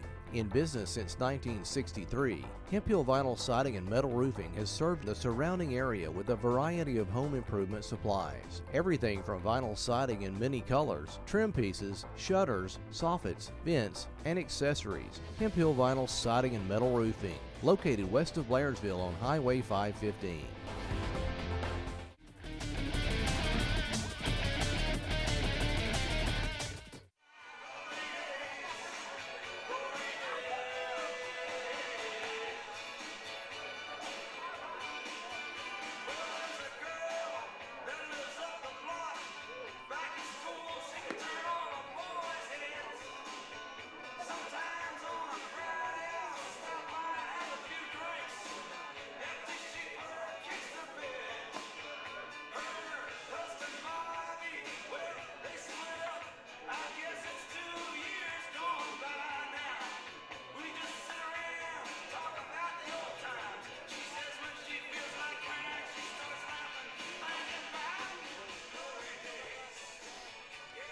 All right, leading off for Augusta here in the top of the 7th, Devin Bill Ardello. He has scored already. He's homered for Augusta, 2-run. Paul, you got some scores for us? We do. In Peach Belt baseball and other teams, Georgia College is facing off against Flagler, and right now at the top of the 7th, it is tied at 3. And for for Peach Belt softball, our women went down to Georgia College in Milledgeville, and in their second game at the top of the 4th, it is tied with 2 big goose eggs. So Young Harris getting some good pitching in this series, Paul. Yeah. Who's up on the mound again? This is So Tucker Daniel. You know what? I believe it is Tucker Daniel, yeah. No? Who's that? I believe it's still Cam out there. Yeah, Cameron Williams. Cam's still out there. Comes out there for the 7th. And, you know, I tell you, he did a great job in the 6th pitching out of that jam, man. He was in a monumental jam and just stayed calm, cool, and collected. Got himself out of it. Yeah. And that's what you want to see. And pitch strikes, and you got a good defense like that behind you. Just trust your defense and make the plays. Exactly. Second baseman number 14. Like I said, like with that much time, I mean, like there's still pressure coming on, you know. But these players on the infield, I can't see a better lineup because honestly they are so calm on the ball, especially when it fires into them off that ground. They're so calm and collected to just pick out Dalton Cash at first base. Yeah, and Brett that time, I mean, he had to go to his right, had to go into the hole, got it. Made the play, like you say, didn't panic, planted his feet, threw a bullet over the infield to Cash, made the play, one quick out here in the top of the 7th. And, you know, he's got people ready in the bullpen if needed, but right now the pitch count's not too high. It's at 107. Exactly, but I mean, like if you rush that play, say he rushes that play and messes up, runner easily at second. Yeah, and he made a good play, no doubt about it. And that, I heard something hit, must have been off the umpire's shin guards because I heard a little contact there. Yeah, the umpire kind of looking down at his feet, so yeah, I think maybe that got him a little bit. 7-4, Young Harris 7-6-0. Augusta University 4-6-0. Been a well-played game defensively. No errors for either team. Walks kind of held it down for a little bit. Both pitchers have had that inning that they've had control problems. Augusta had it in the 6th. Excuse me, in the 5th. Young Harris had it that last inning, but again, masterful getting out of it. High fly ball just off the foul line coming over, and Tristan Smith Able to make the play? No, I think it fouled out. Yeah, it was a foul ball. Did he make the play? I never did see a signal.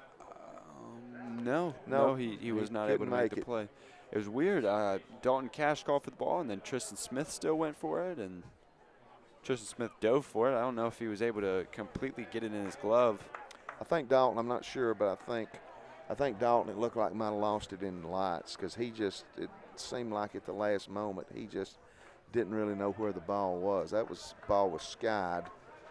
So 3-2, and see, you got to pick them up because, you know, that's one that could have been, should have been, would have been an out. So you got to just pick up your teammate here and get this guy on this full count. Hit hard to Cash. He'll make the play. Gets it, bang, bang, but a good job by Cash. Good job covering first by Cameron Williams. 3-1 on the put out. So Cam picks up his teammates and got 2 outs here in the top of the 7th. Fantastic interchanging of positions. I mean, as Cameron Williams realizes that Dalton Cash is going to be able to make that play, runs over to first. Harrison Moore, the batter, he is 1 for 2. He's also been hit by a pitch, and he came around to score that lone run in the 6th inning. He scored 2 tonight. 2 of the 4. Been a tough out for Cam. Cam got 9 strikeouts on the evening. Pitch counts at 113.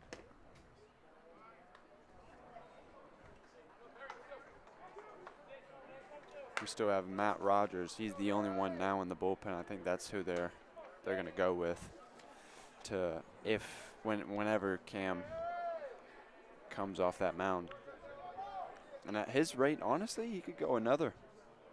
I don't think they will, but I think he could go another inning. He probably could. I mean, you know, one thing you talk about pitch counts, another thing that they keep an eye on is the number of stressful pitches that he threw. A lot of the pitches that he threw in that last inning were stressful pitches. Bases were loaded. You got to make the pitch. But really, for the most part, up to that point, I mean, Cam was just on cruise control and didn't really have, you know, gave up a couple of home runs. But for the most part, I mean, he's kept the walks down. He's only got 2 walks tonight. He has had 2 hit batsmen. But, I mean, he was cruising there the first 3-4 innings. Way on the outside.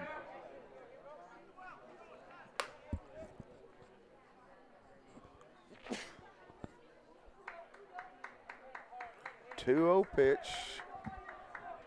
2 out, nobody on. Young Harris leads 7-4. We got a doubleheader tomorrow. Starts at 1 and 4. Yes. That sounds about right. And Beauty, breaking ball, gets the outside corner. It will be senior day tomorrow. I'm not sure exactly when the festivities will be.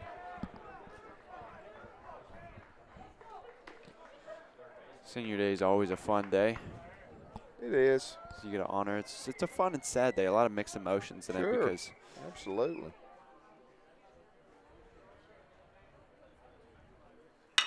Ooh, and right back up the middle. Hit that ball hard right back where it came from. And they bobble the ball. Play coming in. He's out. Aggressive base running, Paul, but you got to think about it. You're down by 3. You don't want to. That's just a big risk to take. Young Harris Greer able to get the put out quickly. A tag applied, and Young Harris gets out of that one unscathed. We played 6.5 here at the Zell. Young Harris leads 7-4. Mountain Line Baseball on the Mountain Line Sports Network, powered by Ridgeline TV.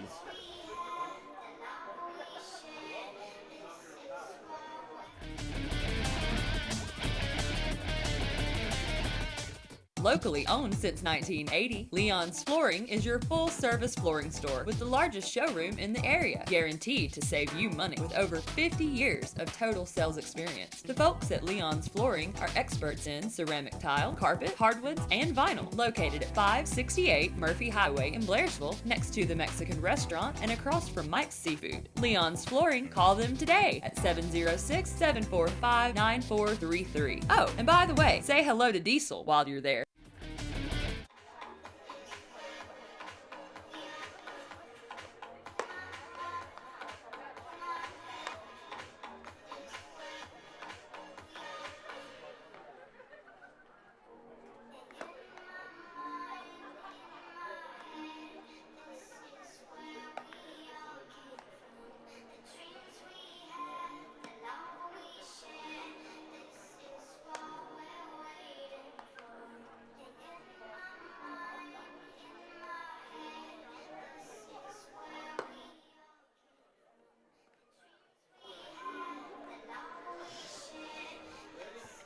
And this will bring Brett Hawkins to the plate to start us off at the bottom of the 7th.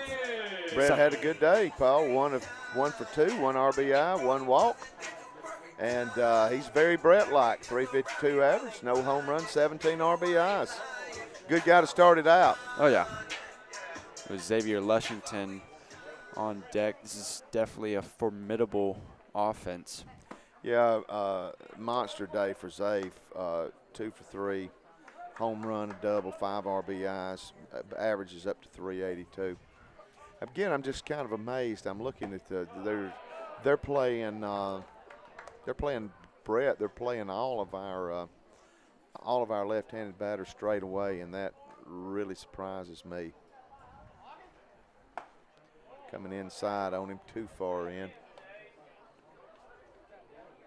1 and 2. Very sure it'll probably be Dylan Jabot probably getting the ball in game 2 tomorrow. Dylan got the win over North Georgia last Saturday in that 9-0 shutout. In the first game of that doubleheader, yeah. Played fantastic.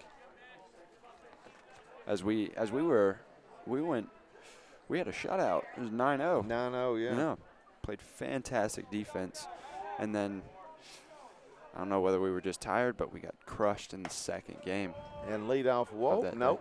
Brett going to have to come back. His strikeout. Very confident in that. Excuse me, it's 3-2. I think sometimes on umpires, especially this guy, best not to go taking off when you think it's a ball. Some of these guys feel like you're showing them up a little bit. Best to stay in the batter's box and let them make the call. We've seen Brett do that a couple of times tonight.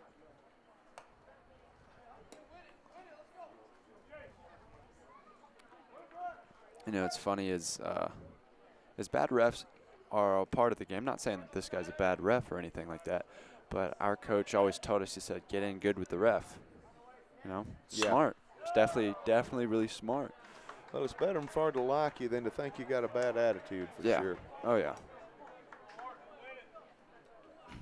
They are an integral part of the game, and I had a athletic director down at Columbus State University, the late great Herb Green, told me that said referees and that was going to be hit up the middle, base hit for Hawkins. Referees and weather people, they're accountable to no one, and think about that. There's a lot of truth there. Never thought of the connection before in my life, but he does have a point. Sure. And here comes the save. Big day for the save. Again, 2 for 3, 5 RBIs. He has struck out one time. Batting average sits at a cool, crisp, clear, clean 382. 9 home runs, 45 RBIs. He's got a duck on the pond and got a chance to get some add-on runs here. And he laced a double hard the last time up against the same pitcher, Chase Horton, who kind of has really, Paulie's been really good for these guys since that first time that he faced. Take away the bat to Xavier, first batter he faced, and he's been pretty good here. 0-1 pitch. And had him swinging that time, breaking ball. Zave just kind of lunged at it, so Zave behind in the count, 0-2. Really kind of jumped the gun on that one, caught him out a lot. Yeah, he was lunging. He was fooled on that one. That was a good pitch. And he's now got to kind of get in a defensive posture, just kind of protect the plate. And paints that outside corner, and he gets Zave, who's hotter than a poker, on 3 pitches. And we got an out here in the top of the 7th. Dalton Cash, 0 for 2, has an RBI. Got a runner at first. Cole Jackson will be on deck. Matt Rogers continues to throw in the Young Harris bullpen. Got a feeling we might see Matt sooner or later, Paul. Pick off play. Brett back on his belly.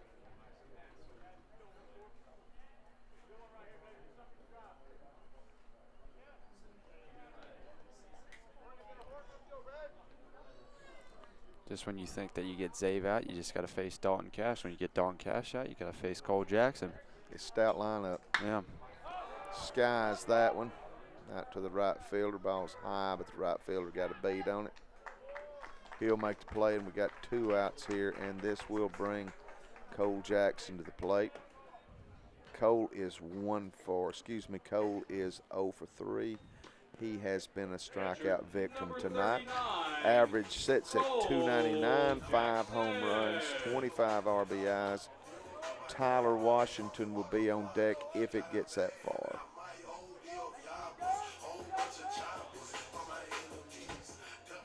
Hawkins gets his lead at first. And Horton up to 42 pitches now. Looks in to get his sign. Outside and low. And Horton behind in the count, 1-0.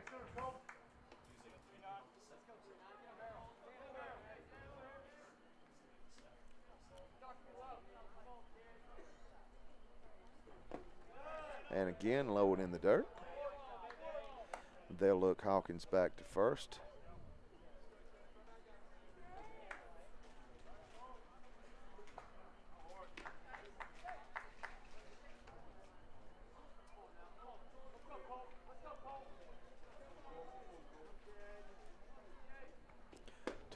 Coming. That one catches that corner. Been trying to hit that corner, Paul, and finally he got it there. He stayed with it.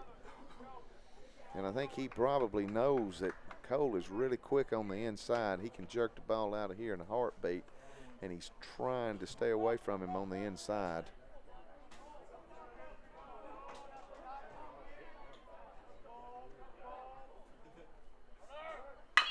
And hit hard. That's going to get off the glove.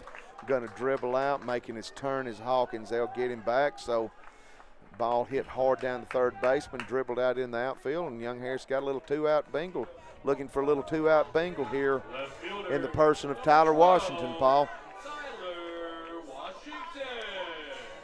He had a good hit in the second inning. Yeah, first time at bat, he hit a bomb to left center. And Paul, he's got his real estate out there. He does, yeah, and they're giving him a lot of room too, which is kind of crazy as he's already hit it, and plus I'm sure they've seen film. Yeah, they're giving him a lot of room in the place where he hits the baseball, and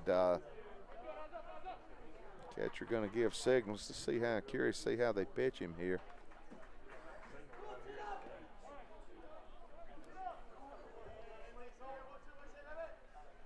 Got runners on first and second. Hawkins the runner at second. Jackson the runner at first. Chase Horton from Rabun County, Georgia, just across the mountain, is the pitcher. Breaking ball fouled off to the left side.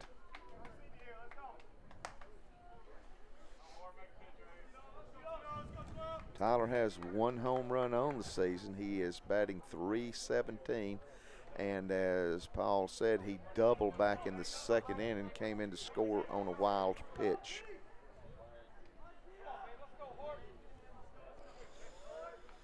Oh, 1 coming in and it's hit hard. He goes the other way with it. Gets under the second baseman glove. They're going to send the runner, and throw is wide at third, and they're going to have Tyler hung up. He's going to get to second. They don't make a play. Indecision, Bull the Goose. Horton a little bit mad on that one, and Hawkins comes around to score, and Paul, we got a big add-on run there to get the lead back up to 4. Tyler Washington really coming up big there, as he has been, you know, this entire game coming, as you said, he came in with a double, comes in with another double here at the bottom of the 7th. You know, it's very positive play from Tyler. Yeah, absolutely. T-Dub picks up his 15th RBI of the season, and Young Harris with a good man that handles the bat well, Tristan Smith, 1 for 3 at the plate. And chops that one. They're going to get one only, maybe one. He's safe at first. Cole Jackson comes in to score. Leads up to 9-4, and Paul, good hustle. Tristan Smith right out of the box, beat it out. A little infield single. Young Harris played at 10 hits now. And Paul again getting those big add-on runs.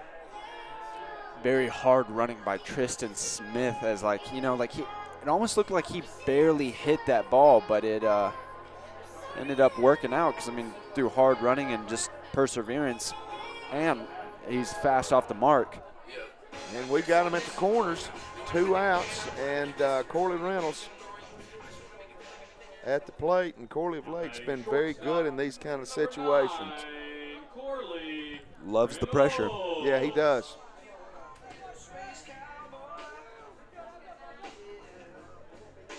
Corley 0 for 2 tonight. He has walked, and he came around to score in that four-run frame back in the 5th.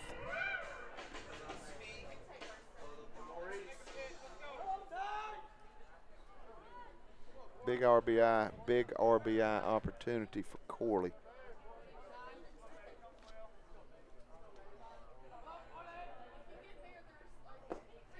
Pitch low.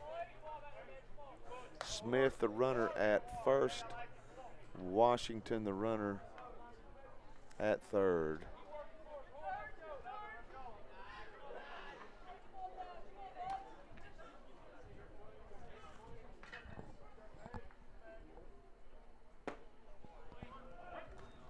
Breaking ball gets outside corner. Counts even at 1.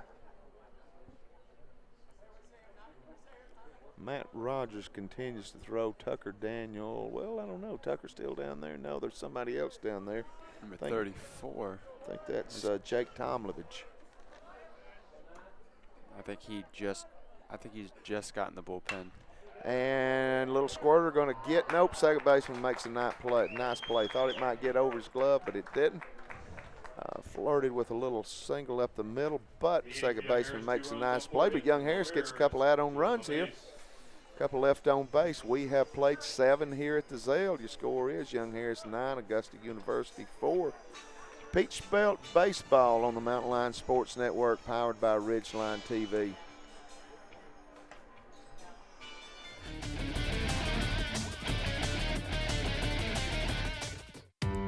I'm the neighbor that drives a Kubota. I scout, venture off the beaten path, tow, haul, fuel my passion, to be part of a bigger picture. Right now, get a Kubota RTV and take advantage of low-rate, long-term financing. This is why I do it. Kubota.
Matt Rogers to take over on the mound from Cameron Williams at the top of the 8th. Matt out of Las Vegas, been good for Young Harris. 28 inning pitch, 31 strikeouts, 150 ERA. Be facing Mason Robertson, who is 1 for 3 with a strikeout. Paul, you got some scores? Yes, Georgia College playing Flagler in Peach Belt baseball. It was Flagler was ahead 4-3, or was it the other way? 4-3, yeah, 4-3, you got it right. Yeah, top of the 8th, I think. And then Peach Belt softball still tied zeros. Georgia College playing Young Harris at Georgia College. You know, that's a tough place to play, and that's a tough team. They're never bad. Yeah. And you said it earlier, number 20 team in the nation. Young Harris beat them 5-2 the first game. And, you know, got goose eggs, and that's, wow. I mean, that would be Paul, you go in there and get a sweep in that place, you've had a good day. Yeah, and the crazy thing is like, if you think about it, in all sports, the Peach Belt is such a hard conference to be a part of. It is. It's so competitive. I mean, within soccer, Young Harris #1 in the nation, Lander #7. In this conference, for baseball, you got to think North Georgia. Young Harris is always up there. I mean, we've beaten the #1 team in the nation several times. Yeah, Columbus State got to the finals last year. They've won a national championship. Exactly. And then you have softball. You have North Georgia, Georgia College. Isn't Columbus State also? Columbus State's good. North Georgia right now, as far as I know, #1 team in the nation. Yeah. Fly ball. Tucker got to come in hard, hits the ground, makes play. Beautiful job by the shortstop, Matt Rogers. A quick out here in the top of the 8th. Got a good play by his center fielder. Tuck got a great jump on that ball, Paul. Beautiful play by Tucker Greer, able to slide in there and just pick that one off. It almost looked like he slid in a little bit too far, able to reach back. You know, Matt Rogers out here, he's just been a strikeout machine. Again, in his 28 and 2/3 innings now, he's got 31 strikeouts. And, of course, the game that really jumps out to us, that Cedarville game, when he came in, worked 7th, 8th, and 9th inning, struck out 9 of the 10 batters he faced. And he just comes in and throws strikes. I mean, you know, Paul, it's not rocket science. It's baseball. You got a 5-run lead. You got guys like Tucker Greer that just made a play like that. Throw strikes and trust your defense. Yeah. You know, if this guy hits a home run, tip your cap to him and get the next guy. Know that you got a good guy warming up behind you in the bullpen and just throw strikes, and that's what he's doing. Ball's hit down in the corner. Going to go off the fence. Xavier gets it quickly into the infield, and runner on second. But again, Paul, I tell you what, if you're going to beat me hitting. Don't beat me with me walking the bases loaded. Yeah. Because, I mean, you saw what happened with Young Harris, with Augusta back in the 5th. They got the bases, couple of walks, and then boom, they bring a new pitcher in. He's a freshman, faces a senior. The second pitch, he just about knocks the wall down with it. So you keep giving people times at bats, and eventually in this game it's going to come back and catch up with you. Yeah. And if you walk people, you're playing with disaster. I mean, it's hard to come here and face against this defense, because honestly, like, we've held teams like North Georgia to 0. Yeah, teams like North Georgia, Lee. I mean, it's hard facing us and this defense. If you're going to make plays happen, you're going to have to work for it. Matt started Timothy Gray, who is pinch hitter, 226 batter, no home runs, 6 RBIs. Started him out with beautiful curveball. And Matt gets ahead in the count 0-1. We got 1 out and 1 on double. And counts even at 1. Jake Tomlevich will warm up. Lefty out of, I believe, out of Lambert High School. He'll continue to warm, and he may get the 9th, or Coach Wagner may just stay with Matt. Matt can be very difficult to hit. Blows that fastball, had some good pop on that one. We've seen Matt dominant in that Cedarville game, as we always talk back to. Faces 10 batters, strikes out 9. Yeah, that was impressive. And, you know, he gave up the home run against Georgia Southwestern, but, man, he was throwing bullets in that game. I mean, he was just dealing, and the guy just ran into a fastball and hit it out. But, man, he looked good that night as well. Yeah. I mean, you know, you look at his ERA, he's at 150, 148. How many innings pitched? He's in his 29th inning now. So, I mean, you know, there's a large body of work there to have a sub 1.5 ERA. Yeah. Breaking ball misses. I'm trying to get him to chase there, count even at 2. Jose Nogueras will be up next. He's pinch hitting, 143 hitter, but he does have a couple of home runs. Augusta is coached by Chris Howell, who played at University of Tennessee, and assisted by Jeffrey Garner. And fastball rings him up on the inside corner. Good life on that. Good pop of the mitt, wasn't it? It was. Very nice. Very nice. So Matt gets strikeout number 33 on the season. And more importantly, we've got 2 outs here in the 8th. So this is Jose Nogueras. And Ben Markowitz, the third baseman, will be on deck should it get that far. Also in other news, Marco Micheletto, for the 2nd week in a row, has made USL League One Team of the Week. That dude's lighting it up, isn't he? He is. He's killing it. Two goals, 1 assist, I believe, yeah. And I think, and a beautiful curveball, and I think really, you know, that's a small but growing community that's sports crazed. It's a college town, and they've got a good base, and I think that Marco's just really got that city of Statesboro energized down there. Yeah, him and Mikey Rowe really coming up huge, and a very nice town. I mean, Statesboro's gotten so much bigger because of Georgia Southern. Sure. You know, they're in a good setting. They're in a good professional environment, and down in Tormenta, they're really trying to make things happen for the community and for that club. So. Ooh, bing, foul ball. I don't think it was too bad. I think it might have got a tire. And yeah, some other Young Harris news you got on that. I'm glad you mentioned that. Young Harris basketball alumni, C.J. Wilson, playing in the Balkan League in Europe. His rookie season, he has made the All-Balkan team. Really? Yeah, so That's he's fantastic. equivalent to being All-Pro or whatever, and yeah. He's from my Yeah. city. He's from Rockdale County. Rockdale County, yeah, Conyers, Georgia. I remember seeing him. He was a good player. Very good player. Played at Rockdale County, right? Yep, for the Rockdale County Bulldogs.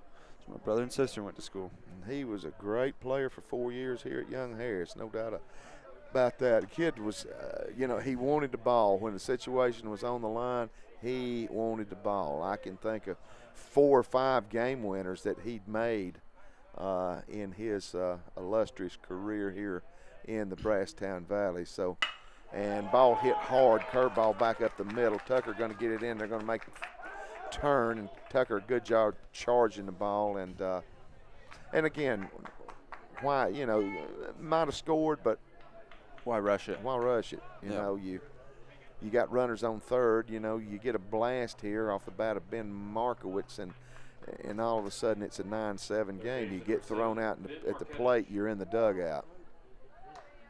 So 2 on, 2 out, and Ben Markowitz at the plate, and former Young Harris player Skylar Murphy will be on deck for the Jaguars, who trail 9-4. And Paul, Young Harris, I could be wrong on this. Young Harris, if they can hold on and win this one, would be their 26th win. I think we won 27 last year. Don't hold me to that. Could be wrong. But I think that will almost get us to our win total for next. Could have been 29. But we're got a good chance of surpassing that win total for last year. Beautiful pitch on the outside corner. And the count is 0-2. I mean, it always looks good when you exceed expectations, as we were picked to finish last. We're now on third. Yeah. Third with, let me just check on how many games we have left. Well, I know this is our last weekend series. We do have a doubleheader, a midweek doubleheader, and I hope it'll be a doubleheader with West Alabama. We got that in a couple of weeks. And I think we've got 2 more series on the road and maybe 1 more midweek away game at Southern Wesleyan. So Southern Wesleyan, we play Columbus State and USC Aiken, and we have 9 games left. And hit hard. Whoa, broke a light, Paul. Hit a light bulb. Oh, my goodness, my goodness, my goodness. We've had a season, haven't we? We have seen it all, haven't we? We really have. You see the glass come down? Yeah, came down like rain. And if you're standing over there toward that end of that dugout, man, you in harm's way. I don't think anybody picked up anything because I don't see nobody having that kind of reaction. But so they'll clean it up probably around tomorrow. I don't think that the umpires find it very dangerous at this point. No. But yeah, it'll be clean in the morning. Yeah, it'll be clean at some point. Did you get that on camera, John?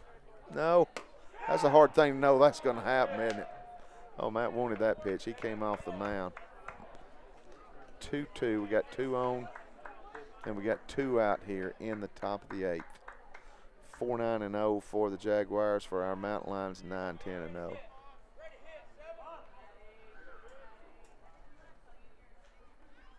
And beautiful pitch. Change speeds on him. Paul got the strike out of Butte. We played 7.5 here. Going into the bottom of the 8th. Young Harris leads 9-4. Mountain Lion Baseball, Ridgeline TV. No runs, 2 hits, no errors.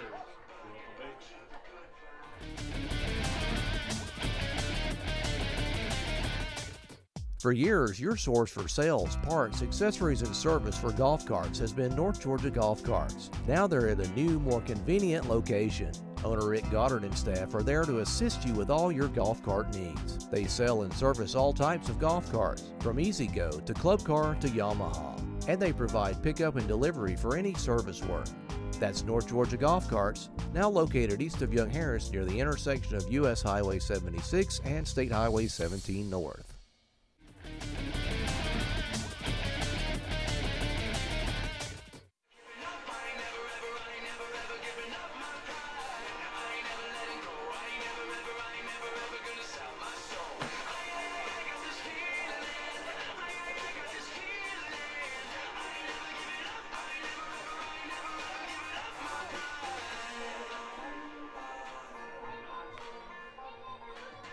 Pushed out of the family tree.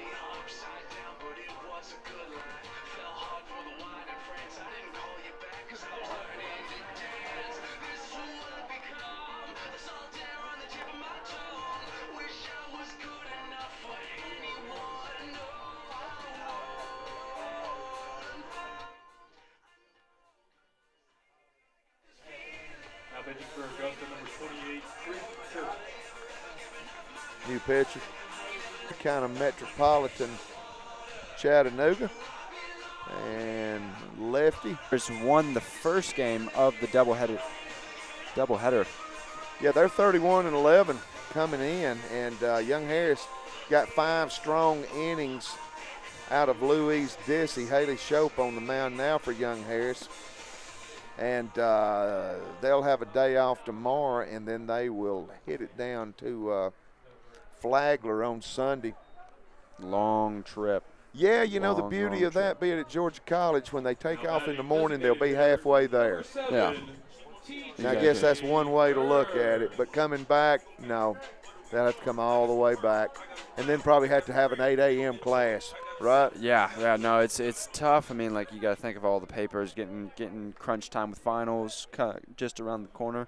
You believe it? Year's almost done. Yeah, crazy. Oh, that one getting the dugout, Straight man. into the dugout. This T.J. Bird at the plate, he is 1 of 3. Came around to score a run in that big 4th inning. Had a big key hit in that inning. And he is the batter. Then we'll come back around to Tucker Greer. Trip Church is the pitcher. Pretty good body of work, Paul. He is 30 innings pitched, 31 strikeouts, 4.57 ERA. And that ball skied, but it's not going to get out of here. Don't quite make the warning track. Quick out here, and we'll come back to the top of the order with Tucker Greer. Tucker 0 for 3, got a walk and a strikeout.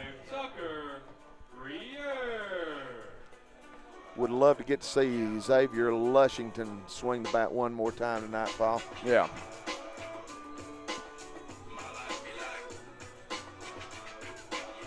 So Trip Church out of Ringgold.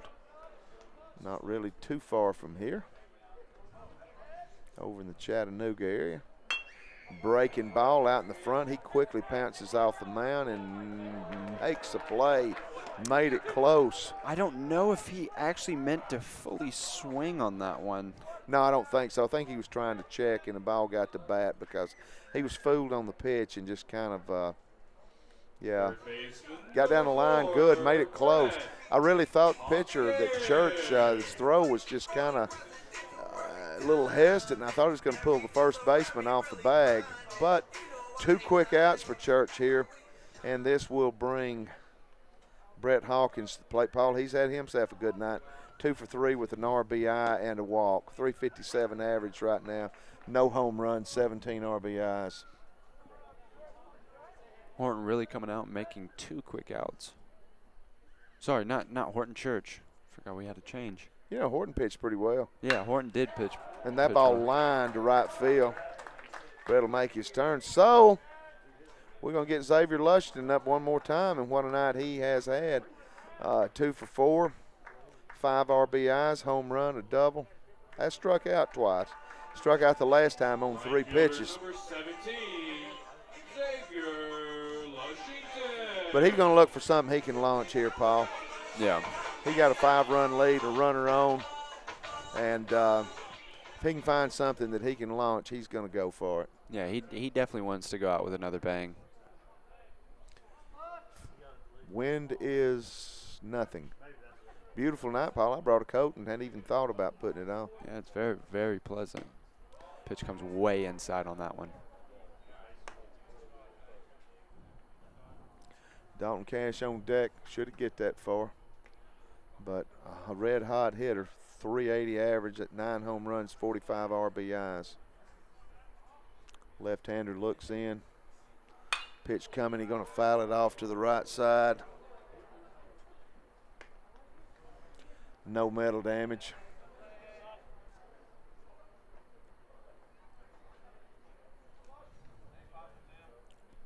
One pitch.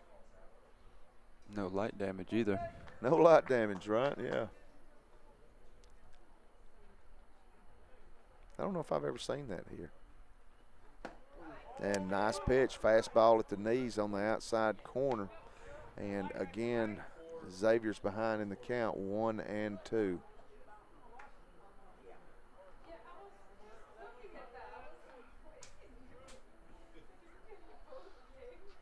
Looks in for the 1-2. And the foul tip, runner going to have to go back. Again, Zave just trying to be defensive here. Just trying to look for something, foul off what he don't want, and then try to look for something that he can drive here.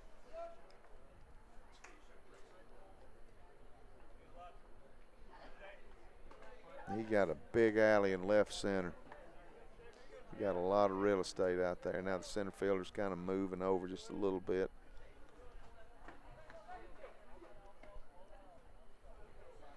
1-2 come in and hits it hard to second base, eats the second baseman up, and he gets to first base. Young Harris got him on first and second, 2 outs, got a runner in scoring position. Looking to maybe get one more add-on run here. Dalton Cash will come to the plate. Dalton's due, Paul. He's 0 for 3 with a walk, and you don't see Dalton have many 0-fers. He had 4 hits last Friday night against North Georgia. I think it makes him double dangerous right here against the left-hander Trip Church. Yeah, he's got a good positive play here. I mean, with 2 on base, runner in scoring position, and, you know, he obviously wants to. He doesn't want to leave this game with just having this record of today. And he's an RBI guy, 36 RBIs on the season. That's one of the best on the team. A pitch in the dirt well before the plate. Yep, he had in the count 1-0.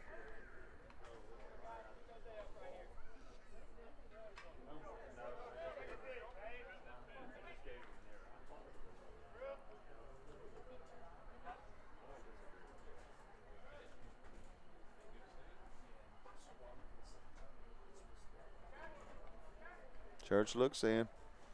Runners at second is Hawkins. Runner at first is Lushington. Good speed on the base pass if you get something in the gap here. Breaking ball, curve misses the outside corner. Dalton in the driver's seat, Paul. He's ahead in the count 2-0. He can look something to drive on this 2-0 pitch.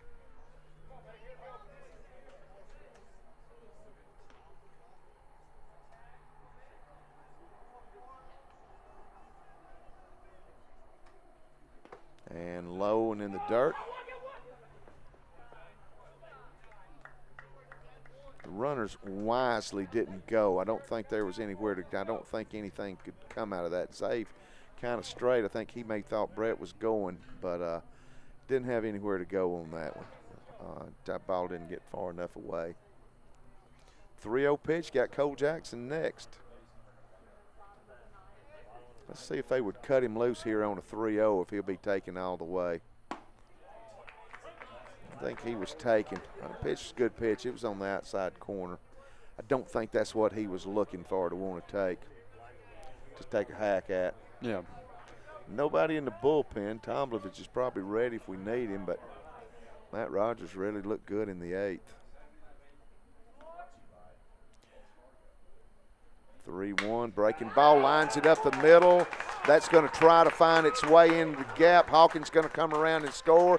Here comes Zave. He makes a big turn. And they got him hung up. Made a turn a little too big and fell down, and he got caught in no man's land. But we get a run in on the RBI single from Dalton Cash. Another add-on run, Paul, and we've played 8 here at the Zale, 10-4 Mountain Line Baseball, Ridgeline TV.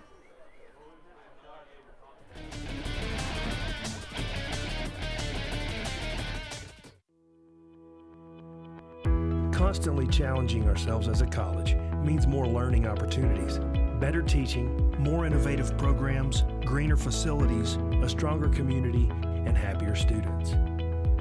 Every choice we've made reinforces our mission to help educate, inspire, and empower you.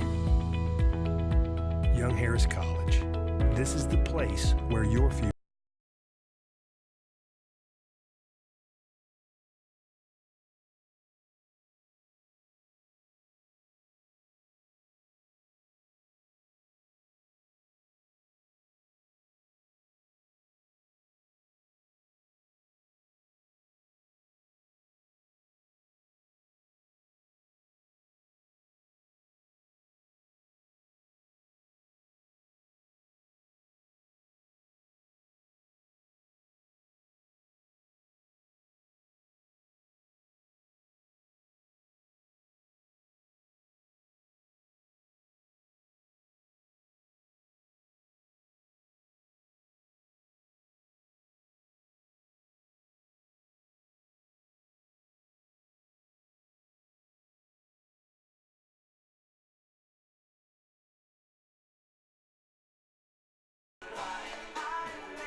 Okay, Paul, you got some scores for us, don't you? We do. Top of the ninth, Flagler and Georgia College and Peach Belt Baseball, Peach Belt Baseball are tied at 4. And big news for Young Harris as Peach Belt Softball, Young Harris is up on Georgia College in the second game, 1-0. And is top of the 6th? Bottom of the 6th. Top of the 6th. Top of the 6th. Big. Huge. Big, yeah, absolutely. Here it's 10-4, and Matt Rogers will remain on the mound for Young Harris. And he's got former Young Harris outfielder Skylar Murphy at the plate. Tough day for Skylar, sophomore out of Winder. He is 0 for 4 and 2 strikeouts. Not sure that the homecoming he would have hoped for, but he's still got 2 days. To try to make something happen, yeah. Yeah, absolutely. Matt's got 2 strikeouts. Has given up 2 hits.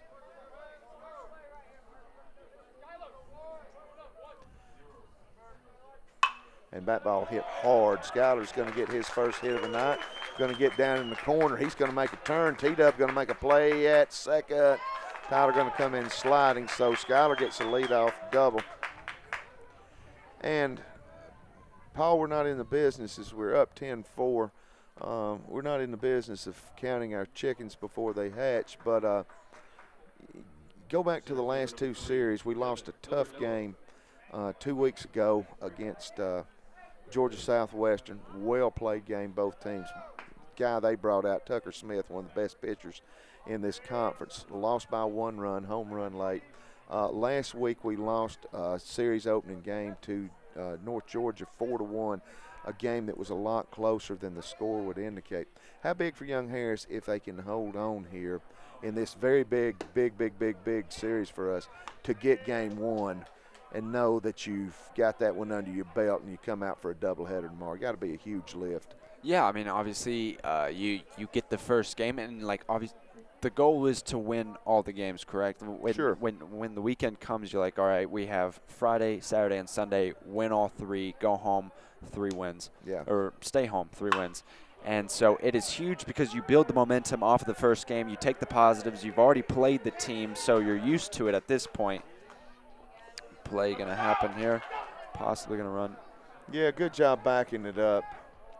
Matt Rogers, good job backing up. Cordy Reynolds tried to get over. That ball was kind of offline on the play.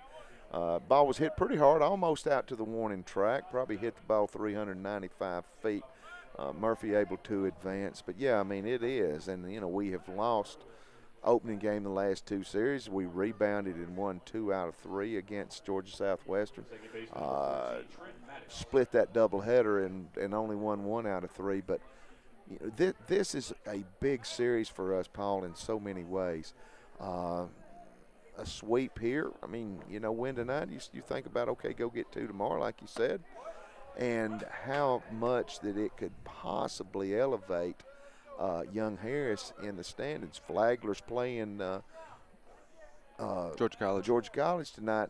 If Young Harris wins here, Young Harris is ever who loses is going to benefit Young Harris. If Flagler loses, we pull up into a tie with them. If Georgia College, who we're tied with, we get separation. So it's just a huge series for us that we could find ourselves solidly cemented in second place and still with 2 series to go and still within shouting distance of North Georgia. Yeah, because you don't want to start off behind. You know, you don't want to start off in the series on the back foot because then you're just trying to gain ground. You're trying to recover at that point. You want to start off with the positive mentality, going to bed tonight, you know, like having dinner, going to bed tonight, knowing like, okay, we got that first game, good win, good hard-fought win. You know, we played well, which they have. Yep. And so taking a lot of positives, you can just go into game 2 and game 3 ready for what's to come, knowing that you won that first one, not sweating like if we don't win this, what's going to happen. Absolutely. Matt Rogers, he's not sweating it right now. He's throwing great curveballs out there, and he's ahead in the count on Trent Maddox, who is 0 for 4 tonight, has struck out twice, 302 hitter, 5 home runs, 36 RBIs. They're going to get a run in. Smith's going to make the play, and we've got 2 outs. Skylar Murphy comes in to score. but we have 2 outs and now nobody on. Right fielder number 6. And this will bring the right fielder, Harrison Moore. Now, Harrison's been a tough out for us tonight, Paul. He's homered. He's 2 of 3. He's got an RBI, obviously, on the home run. He's also been hit by a pitch. He's had a good night. Had a good season, Paul. He's a 351 hitter, 5 home runs, 37 RBIs. Yeah, big for this Jaguar offense. He's out of Stone Mountain. Played last Jefferson. at Jefferson, yeah. Jefferson something Community College. Jefferson Davis Community College. Stone Mountain, very familiar area to me. I mean, it's only like 20 minutes, 30 minutes, arguably, from Conyers. And, you talking about how tough this conference is earlier about in so many sports. Again, almost in baseball, practically every team that we'll see. I mean, we'll see teams out of Tennessee, Florida, North Carolina, South Carolina, and they all recruit heavily out of that metro Atlanta area. Yeah, it's a good area for sports in general. Like, I'm not going to just point out one sport because, I mean, it's all of them. Yeah, it's seriously all of them. And Matt, 2-1 on the count. Tomlovich is ready if we need him, but we'd like to see Jake be ready tomorrow. And let's let Matt get Harrison Moore right here, and let's go home. Just a little bit low, I suppose. Mason Robertson, who is 1 for 4 on the evening, would be next if it gets that far. 3-1 count, 1 run in here. Young Harris leads 10-5. And ball fouled off to the right side. I think that light was sweating up there. Absolutely, man. Used to in the old days, if you hit one light, they'd all go out. Really? Yeah. Different wiring, I guess. I'm just happy that they're on tonight. Amen. We've been down that road before, hadn't we? Yeah. And ball laced up the middle. This tough out continues to be a tough out.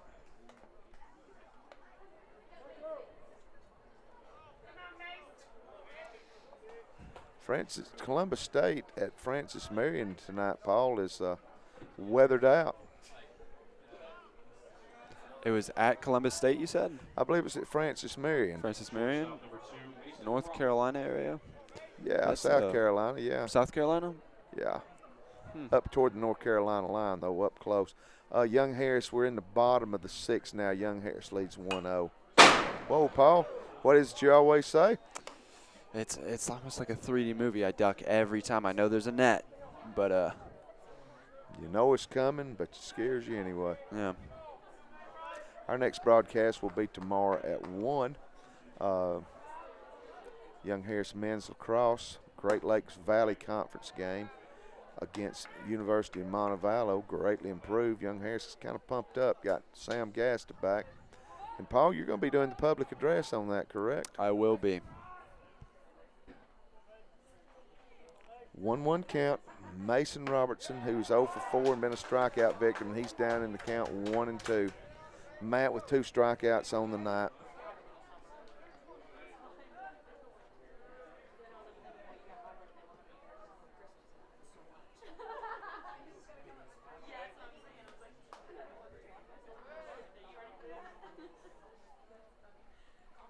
And gets him on the outside corner. Matt gets strikeout number 3.